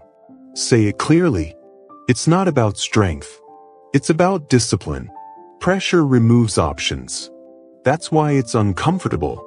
When options disappear, habits take over. And habits reveal the truth. Under pressure, you don't have time to decide. You default. So the question is simple. What do you default to? Distraction? Avoidance? Overreaction? Or focus? Execution? That's the difference between chaos and control. That's the key. Now listen carefully. Most people build systems for comfort, not for stress. They build routines that only work when life is easy, sleep when they feel like it, work when motivated, eat well when convenient. Those are not systems. Those are preferences. Pressure doesn't respect preferences. Pressure demands structure. So here's what you must stop doing. Stop relying on how you feel to determine how you act. Feelings are unstable. Pressure amplifies that instability. Stop improvising your days. Improvisation under pressure creates mistakes. And stop telling yourself, you'll figure it out when it happens. That's avoidance disguised as confidence. You don't rise to pressure. You prepare for it. That's the key. Now here's what you start doing. You start building systems that work even when motivation is gone. Simple systems. Repeatable systems. Wake-up routines. Work blocks. Decision rules. Rules reduce thinking. Reduced thinking increases speed. Under pressure, speed matters. You decide in advance. When stress hits, I do this. When overwhelmed, I prioritize this. When tired, I still execute this minimum. This removes negotiation. Negotiation is where pressure wins. Systems remove negotiation. That's discipline. And discipline creates calm. Calm is not the absence of pressure. Calm is the presence of structure. Say it again. Calm is the presence of structure. Now let's break this down practically. Take your biggest recurring stress: money, health, workload, relationships. Ask yourself one honest question. What do I actually do when pressure hits? Not what you plan, not what you wish, what you actually do. That behavior is your system. If the outcome keeps repeating, the system is the cause. That's the key. You don't fix pressure by thinking differently. You fix pressure by changing inputs. Better sleep, clear priorities, defined routines. This is not glamorous. It's effective. Most people avoid this work because it feels boring. But boring systems create exciting results. Chaos feels exciting. It produces nothing. That's the trade. Now understand this. Pressure is not the enemy. Pressure is feedback. It tells you where your systems are weak. Missed deadlines? Your planning system is broken. Emotional outbursts? Your regulation system is weak. Burnout? Your recovery system is non-existent. This is not judgment. This is diagnosis. And diagnosis is power. You have a choice. You can blame pressure, or you can upgrade systems. Strong people choose the second. You don't need their permission to simplify your life. You don't need approval to reduce unnecessary complexity. Complexity breaks under pressure. Simplicity survives. That's the key. Here's another truth. Pressure exposes priorities. When everything feels urgent, what do you protect? That's what you value. People say family matters, but under pressure, they neglect it. People say health matters, but under pressure, they abandon it. Pressure reveals truth, and truth gives you clarity. Now you get to decide. Do you want to keep pretending, or do you want alignment? Alignment happens when your systems match your values. If health matters, you systemize it. If focus matters, you schedule it. If growth matters, you protect time for it. Values without systems are just words. That's the key. Let's talk about decision fatigue. Under pressure, every decision feels heavier. That's why systems matter. The fewer decisions you make daily, the more energy you preserve. High performers automate basics. Same wake-up time, same work structure, same non-negotiables. This is not rigidity. This is efficiency. They save creativity for problems that matter. That's intelligence. And intelligence thrives under pressure, only when supported by systems. Now here's a critical shift. Stop asking, how strong do I need to be? Start asking, what system would make this easier? That question changes everything. Instead of fighting pressure, you design around it. Instead of resisting reality, you adapt. Adaptation beats force. Boys, it's not about toughness. It's about discipline. Say it again. It's not about toughness. It's about discipline. Pressure doesn't care about your excuses. It doesn't care about your past. It responds only to preparation. And preparation is quiet. No one applauds it. No one notices it until pressure arrives. Then it shows. Now let's talk about emotional pressure. Stress amplifies emotion. If you don't have a system for emotional regulation, pressure will hijack your behavior. Your system here is simple. First, breathe. Delay response. You've learned this already. Emotion passes. Consequences remain. Systems create space between stimulus and response. That space is control. That's the key. Now bring this back to the solution-first mindset. Problems intensify under pressure. Solutions require stability. If you fall apart under stress, you can't think clearly. Systems protect clarity.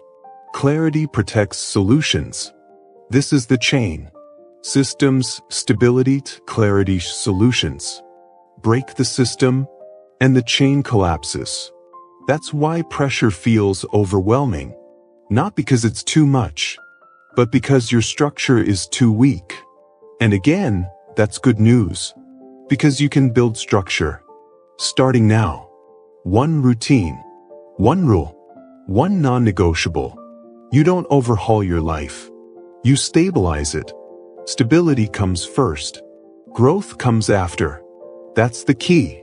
This chapter locks in a fundamental truth. You don't need to be stronger. You need to be structured. You don't need more confidence. You need fewer variables. Pressure will always come. The question is no longer, can I handle it? The question is my system ready? You've reclaimed attention. You've mastered emotional detachment. Now you're building resilience. Because resilience is not emotion. It's architecture.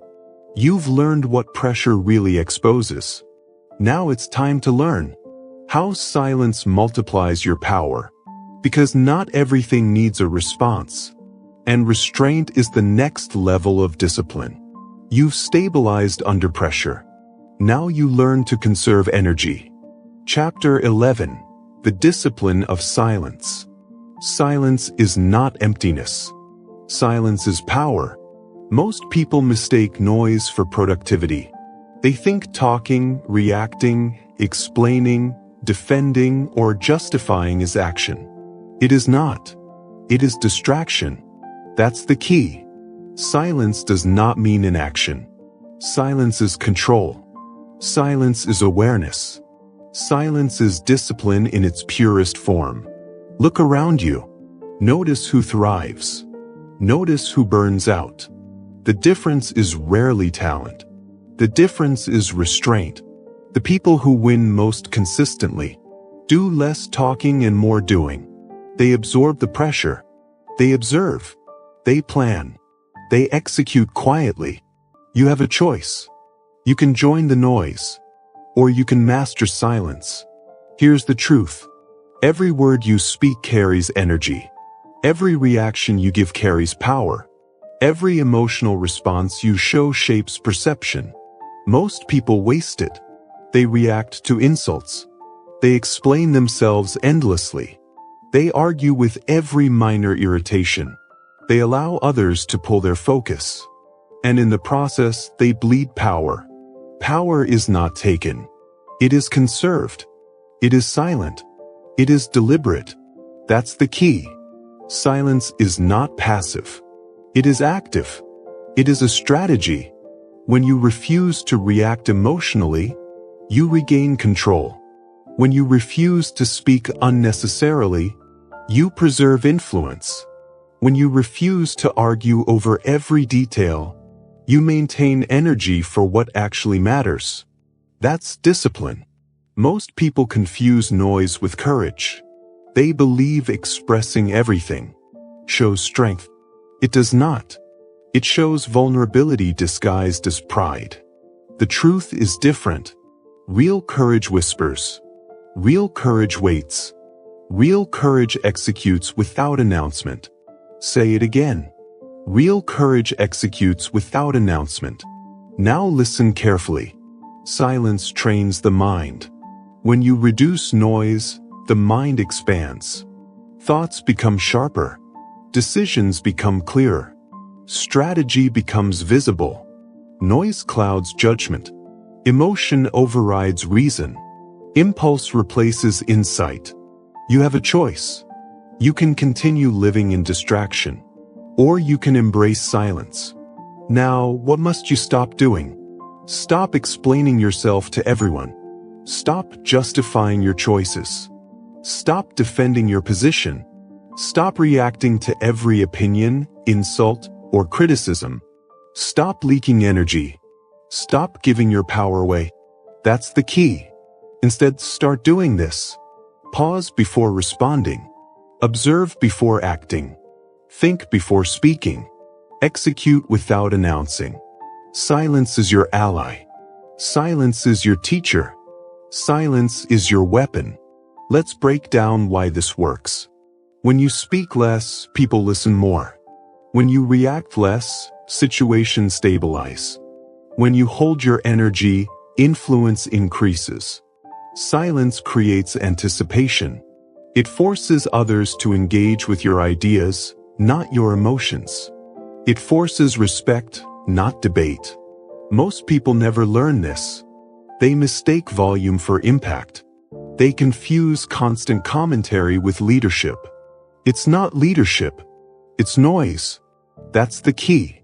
Now, a practical approach. Every day, create periods of intentional silence. No social media scrolling. No reactive messaging. No unnecessary conversation. Just observation. Watch how your mind responds. Watch how others respond. Notice the clarity that emerges. Notice the energy that returns.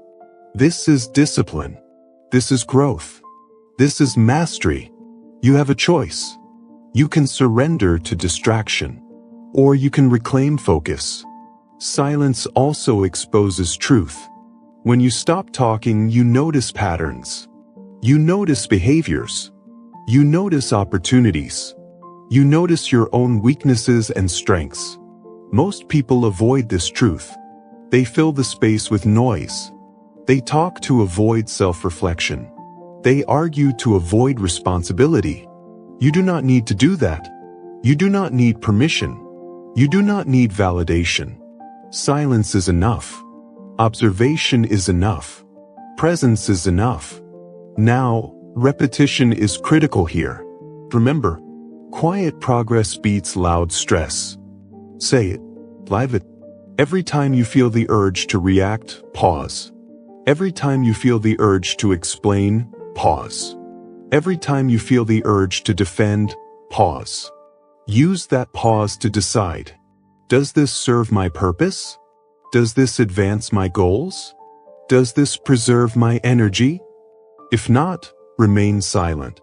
If yes, act deliberately. That is the discipline of silence. Here's another truth. Silence amplifies your presence. When others speak constantly, your words carry weight. When others react emotionally, your calm influences outcomes. When others act impulsively, your measured response changes the game. You have a choice. You can remain part of the noise, or you can rise above it. Silence is not absence.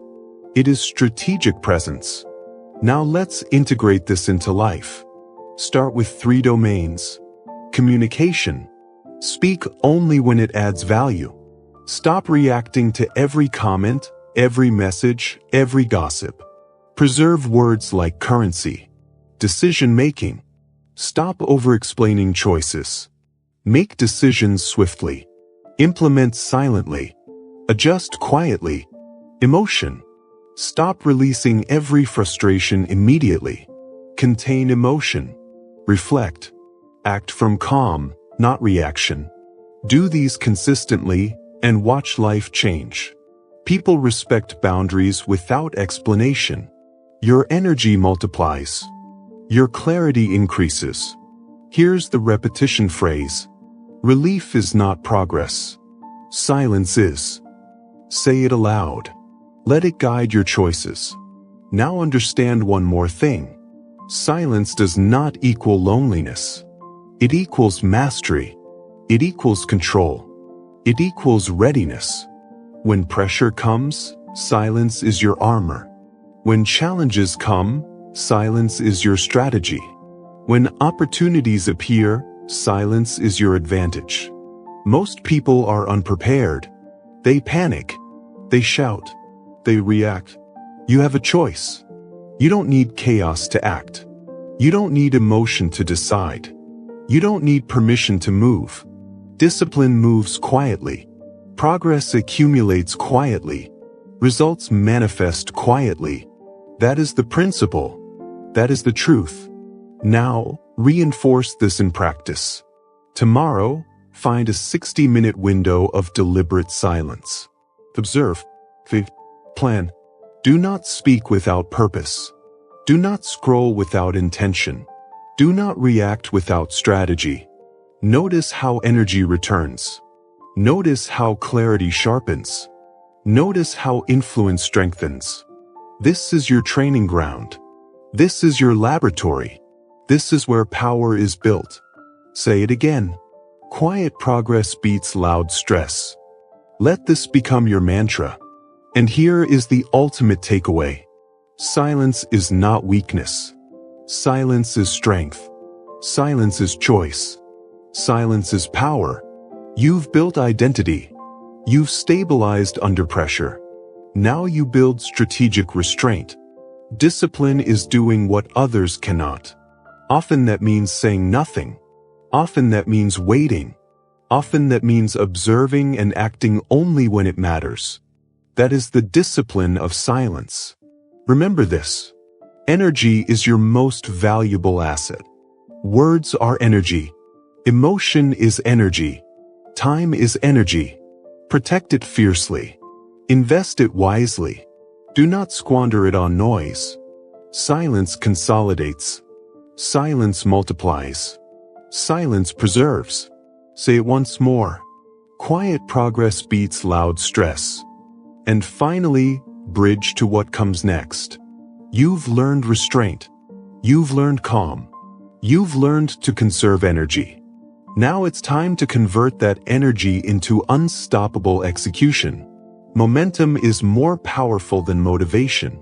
Most people think motivation drives results. It does not. Motivation is fleeting. It is a spark. A spark can ignite a fire, yes. But it dies quickly. Momentum is different. Momentum is unstoppable. Momentum compounds quietly. Every action adds to it. Every day you show up, the pile grows. Every time you execute, the edge sharpens. That's the key. Listen carefully. Motivation is emotional. It rises and falls like the weather. One day you feel inspired. The next day you feel drained. Momentum is mechanical. It is deliberate. It is built through repeated action. No mood required. No conditions necessary. You have a choice. You can chase motivation, or you can build momentum.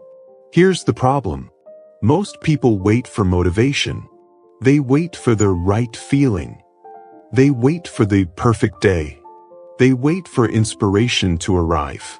They wait forever. And while they wait, life moves on. Opportunities slip away. Problems grow.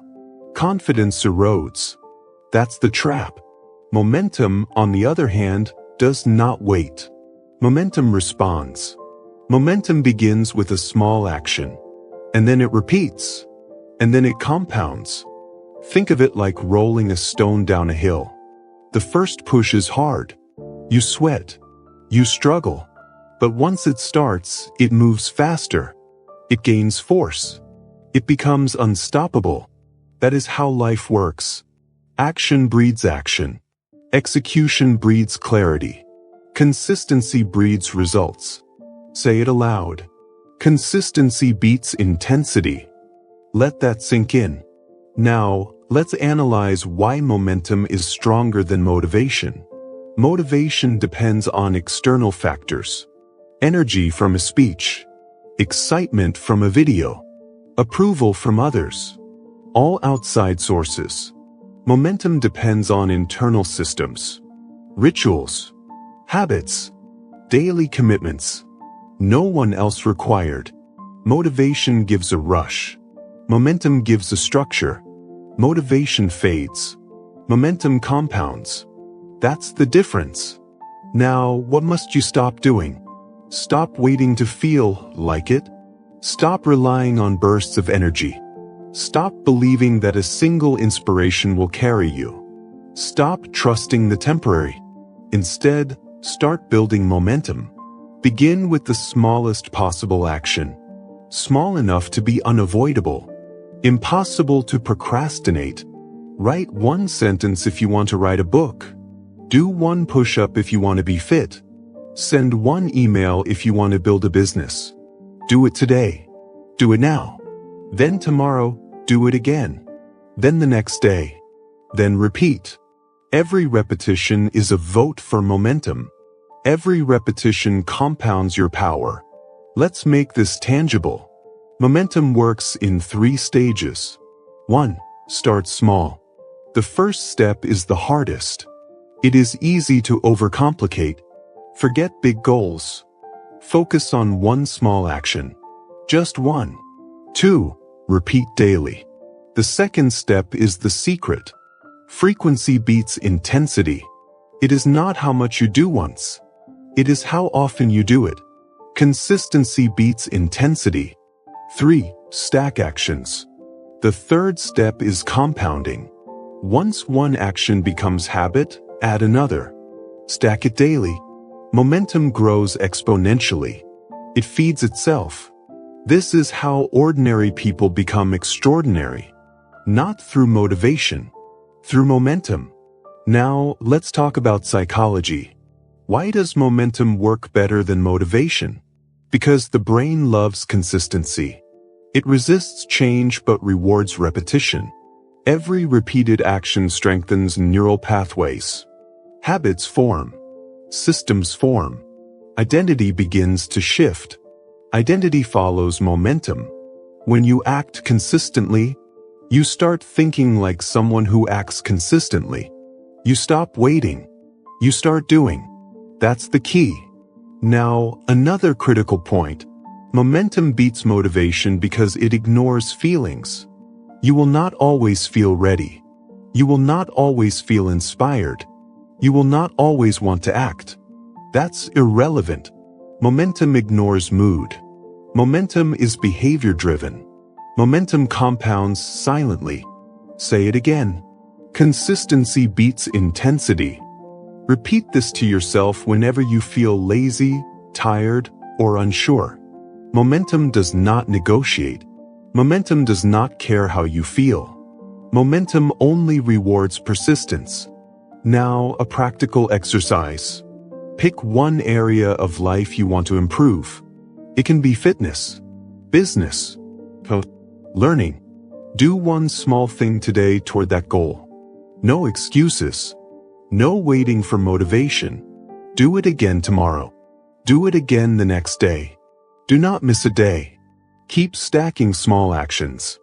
Energy will build. Clarity will appear. Confidence will rise. Results will follow automatically. Now, let's address a common obstacle. Perfectionism kills momentum. If you wait to do things perfectly, you do nothing. Momentum does not demand perfection. It demands repetition. It demands motion. Start small. Start imperfect. Start today. That is how momentum begins. Here's another repetition phrase. Move consistently, not intensely. Say it aloud. Let it guide your daily practice. Now, let's talk about failure. Momentum protects you from fear of failure. Small repeated actions are low risk. They build confidence quietly. They show proof before big moves. They allow you to adjust without collapse. Big bursts of motivation often fail. They require energy you don't have consistently. They collapse under pressure. Momentum does not collapse. Momentum compounds. Another point, momentum generates motivation, not the other way around. Action breeds feeling. Movement creates inspiration. Execution generates clarity. Not the other way around. This is why high performers never wait for motivation. They act. They repeat. They build unstoppable motion. Now, repetition again. Consistency beats intensity. Internalize this. Live this. A final warning. Momentum decays if neglected. Even small gaps matter. Even short pauses matter. Daily action is non-negotiable. Missing a day breaks the chain. Protect momentum like it is currency. Because it is. Now, the ultimate takeaway. Motivation is temporary. Momentum is permanent. Motivation fades. Momentum compounds. Action builds momentum. Momentum builds identity. Identity builds results. Say it one last time. Consistency beats intensity. You've learned to resist waiting for feelings. You've learned to build daily habits. You've learned to trust compounding action. Now it's time to apply momentum to the final step. Execution. Relentless execution. Chapter 12. Execute relentlessly. Stop waiting for perfect conditions. Here's the truth. The world does not wait for you. Opportunities will pass. Challenges will not pause until you feel ready. Circumstances are rarely perfect. And most people wait. They wait for the stars to align. They wait for the perfect moment. They wait for motivation to strike. And while they wait, they achieve nothing. That's the trap. Waiting is the enemy of action. Waiting is the friend of regret. You have a choice. You can wait, or you can execute relentlessly. Execution is the bridge between dreams and reality. It is the difference between talkers and doers. It is the action that separates the hopeful from the successful. Here's the harsh reality. If you wait for perfect conditions, you will wait forever. Perfection does not exist. Conditions will never be ideal. You will always find a reason to delay. That's why the most successful people act anyway. They act without permission. They act without assurance. They act in spite of uncertainty. And that is the difference. Execution is not glamorous. It is not inspiring. It is repetitive. It is uncomfortable. It is unexciting. And that is exactly why it works. Let's break it down. Execution is built on 3 principles. 1. Begin now. The first action is the hardest. It requires courage. It requires commitment. It requires saying no to excuses. Most people delay because they overthink. They analyze endlessly. They wait for clarity. But clarity comes through action. Action is how you understand the next step. Motion creates insight. Do not wait for readiness. Do not wait for certainty. Do not wait for approval. Start now. 2. Repeat daily. The second principle is consistency.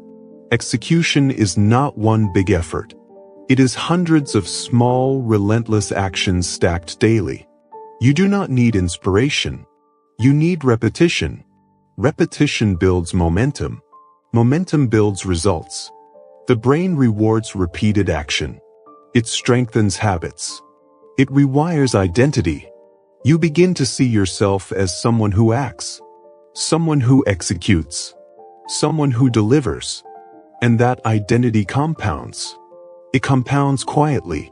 It compounds powerfully. 3. Adjust and improve. Relentless execution does not mean stubbornness. It means learning while doing. It means taking imperfect action, observing results, making adjustments, then acting again. That is the loop of execution. Observe, adjust, repeat. The world favors those who execute in this loop, not those who wait for perfect conditions. Now, let's get psychological. Why do people wait? Fear is the answer. Fear of failure. Fear of judgment. Fear of discomfort. But here is the truth. Fear is unavoidable. It will never disappear. It is not courage that makes you act. It is discipline. It is commitment. It is relentlessness.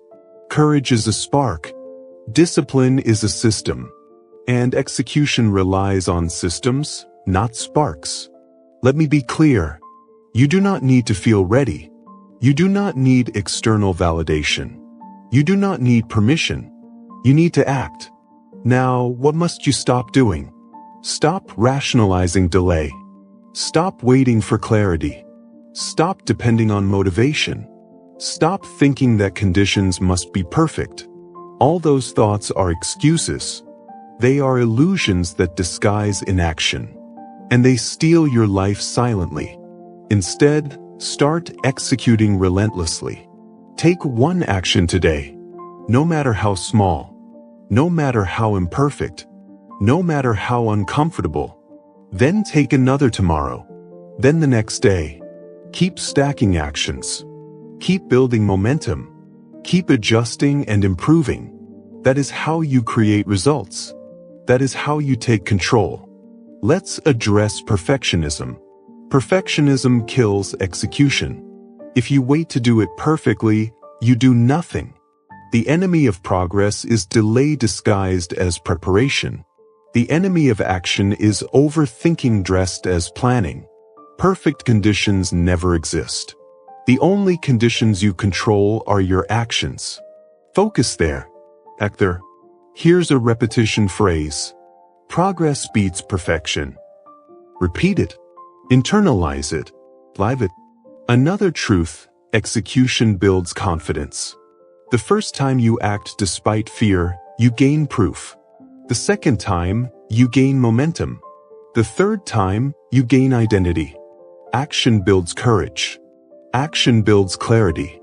Action builds results. Waiting builds nothing. Waiting erodes confidence. Waiting creates regret. Remember, you have a choice. You can wait or you can act. You can watch opportunities slip away or you can seize them. Now, let's talk about discipline. Discipline is the fuel of relentless execution. Motivation is unreliable. Discipline never fails. Discipline is deciding today what must be done, then doing it, even when you do not want to, even when it is uncomfortable, even when conditions are imperfect. That is the engine of execution. Let's put it in practical steps.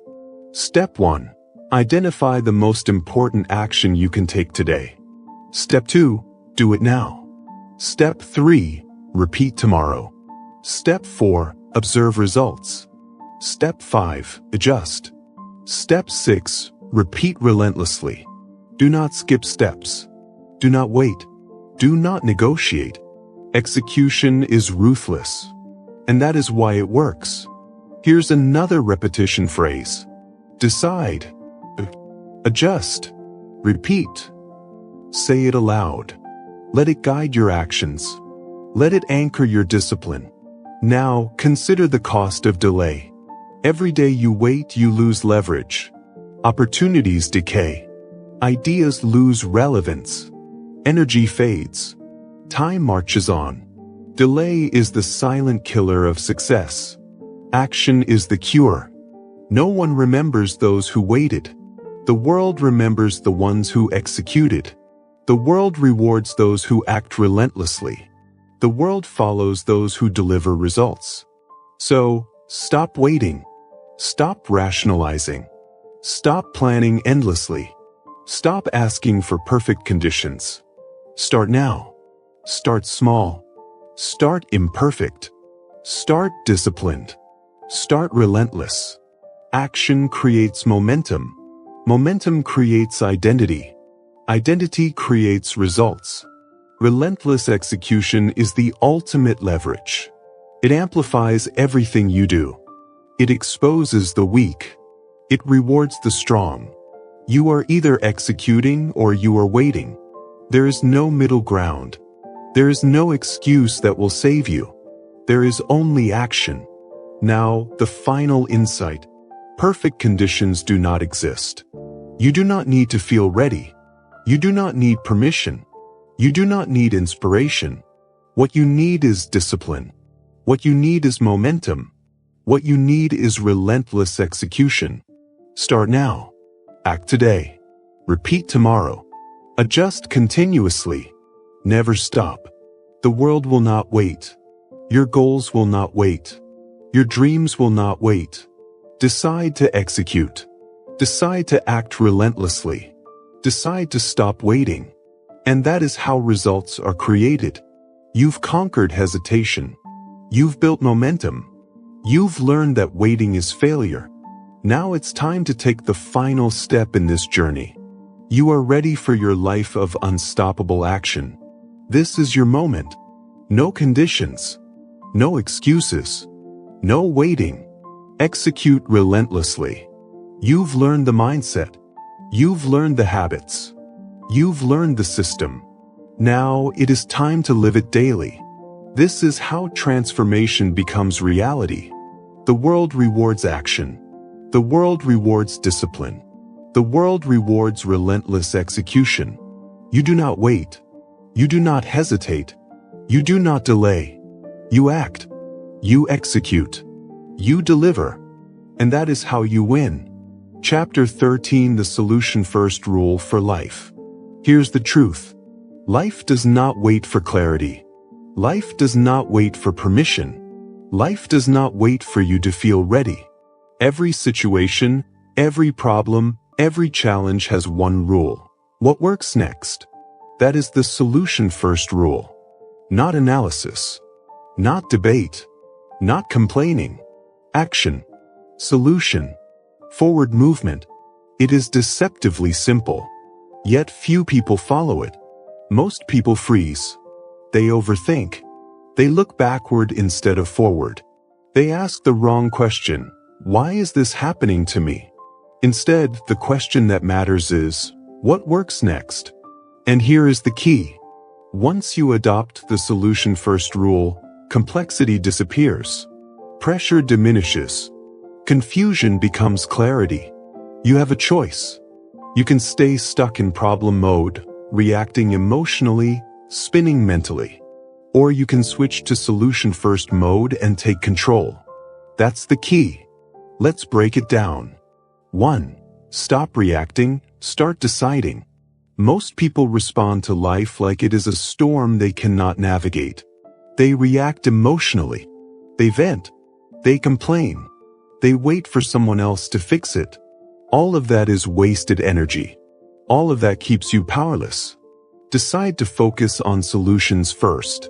Not feelings. Not blame. Not drama. Decide to ask, what works next? Even in chaos, you can always take a next step. It might be small. It might be imperfect. It might not feel like enough. It is. It is always enough if it moves you forward. Remember this phrase, next best action. Every time. Say it aloud. Internalize it.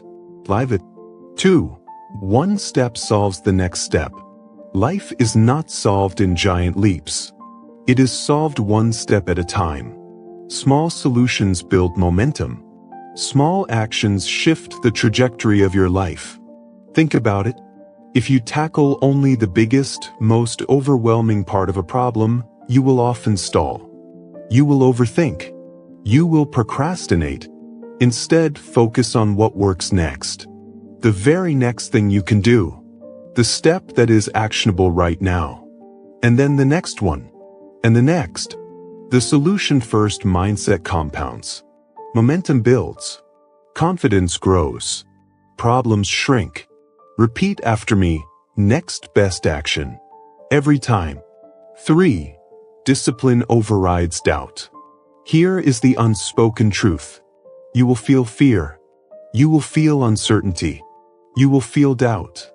That is normal. That is life. That is not a reason to stop. Discipline is what separates those who act from those who wait. Discipline is what allows you to focus on the solution, not the obstacle. When you feel fear, repeat your phrase, next best action. Every time. Let it override hesitation. Let it guide your steps. Let it build unstoppable momentum. 4. Stop seeking permission. Too many people wait for approval before acting. They ask, is this the right time? Will they support me? Am I ready? So, you do not need permission. You do not need consent. You do not need certainty. The solution first rule does not ask anyone for permission. It acts. It moves. Sos. Decide. Execute. Adjust. Repeat relentlessly. 5. Build a solution first habit. The solution first rule is not a one-time decision. It is a habit, a pattern, a mental reflex. Every time a problem arises, do not pause. Do not analyze endlessly. Do not get lost in emotion. Ask yourself immediately, What works next? Take action. Observe results. Adjust. Repeat. Over time, this becomes second nature. Your brain rewires. You become someone who does not wait for clarity. You become someone who does not panic. You become someone who creates solutions. This is how transformation happens. 6. Examples in action. Look at history. Look at business. Look at leaders. Those who succeed under pressure do not ask, "Why is this happening?" They ask, "What works next?" A CEO facing a crisis does not wait for perfect data. They make a decision. They take the next step. They course correct. An athlete does not freeze when the game is tight. They act on the next play. They solve the next problem. Your life is no different. Adopt the same principle. Solve the next step. Then the next. Then the next. Momentum compounds. Confidence compounds. Results compound. 7. Mental reinforcement. Repetition is critical. Your brain must hear the message repeatedly to accept it. Next best action. Every time. Next best action. Every time. Next best action. Every time. Say it. Think it. Act it. This is not motivation. This is conditioning. This is how your mind becomes solution-first, not problem-focused.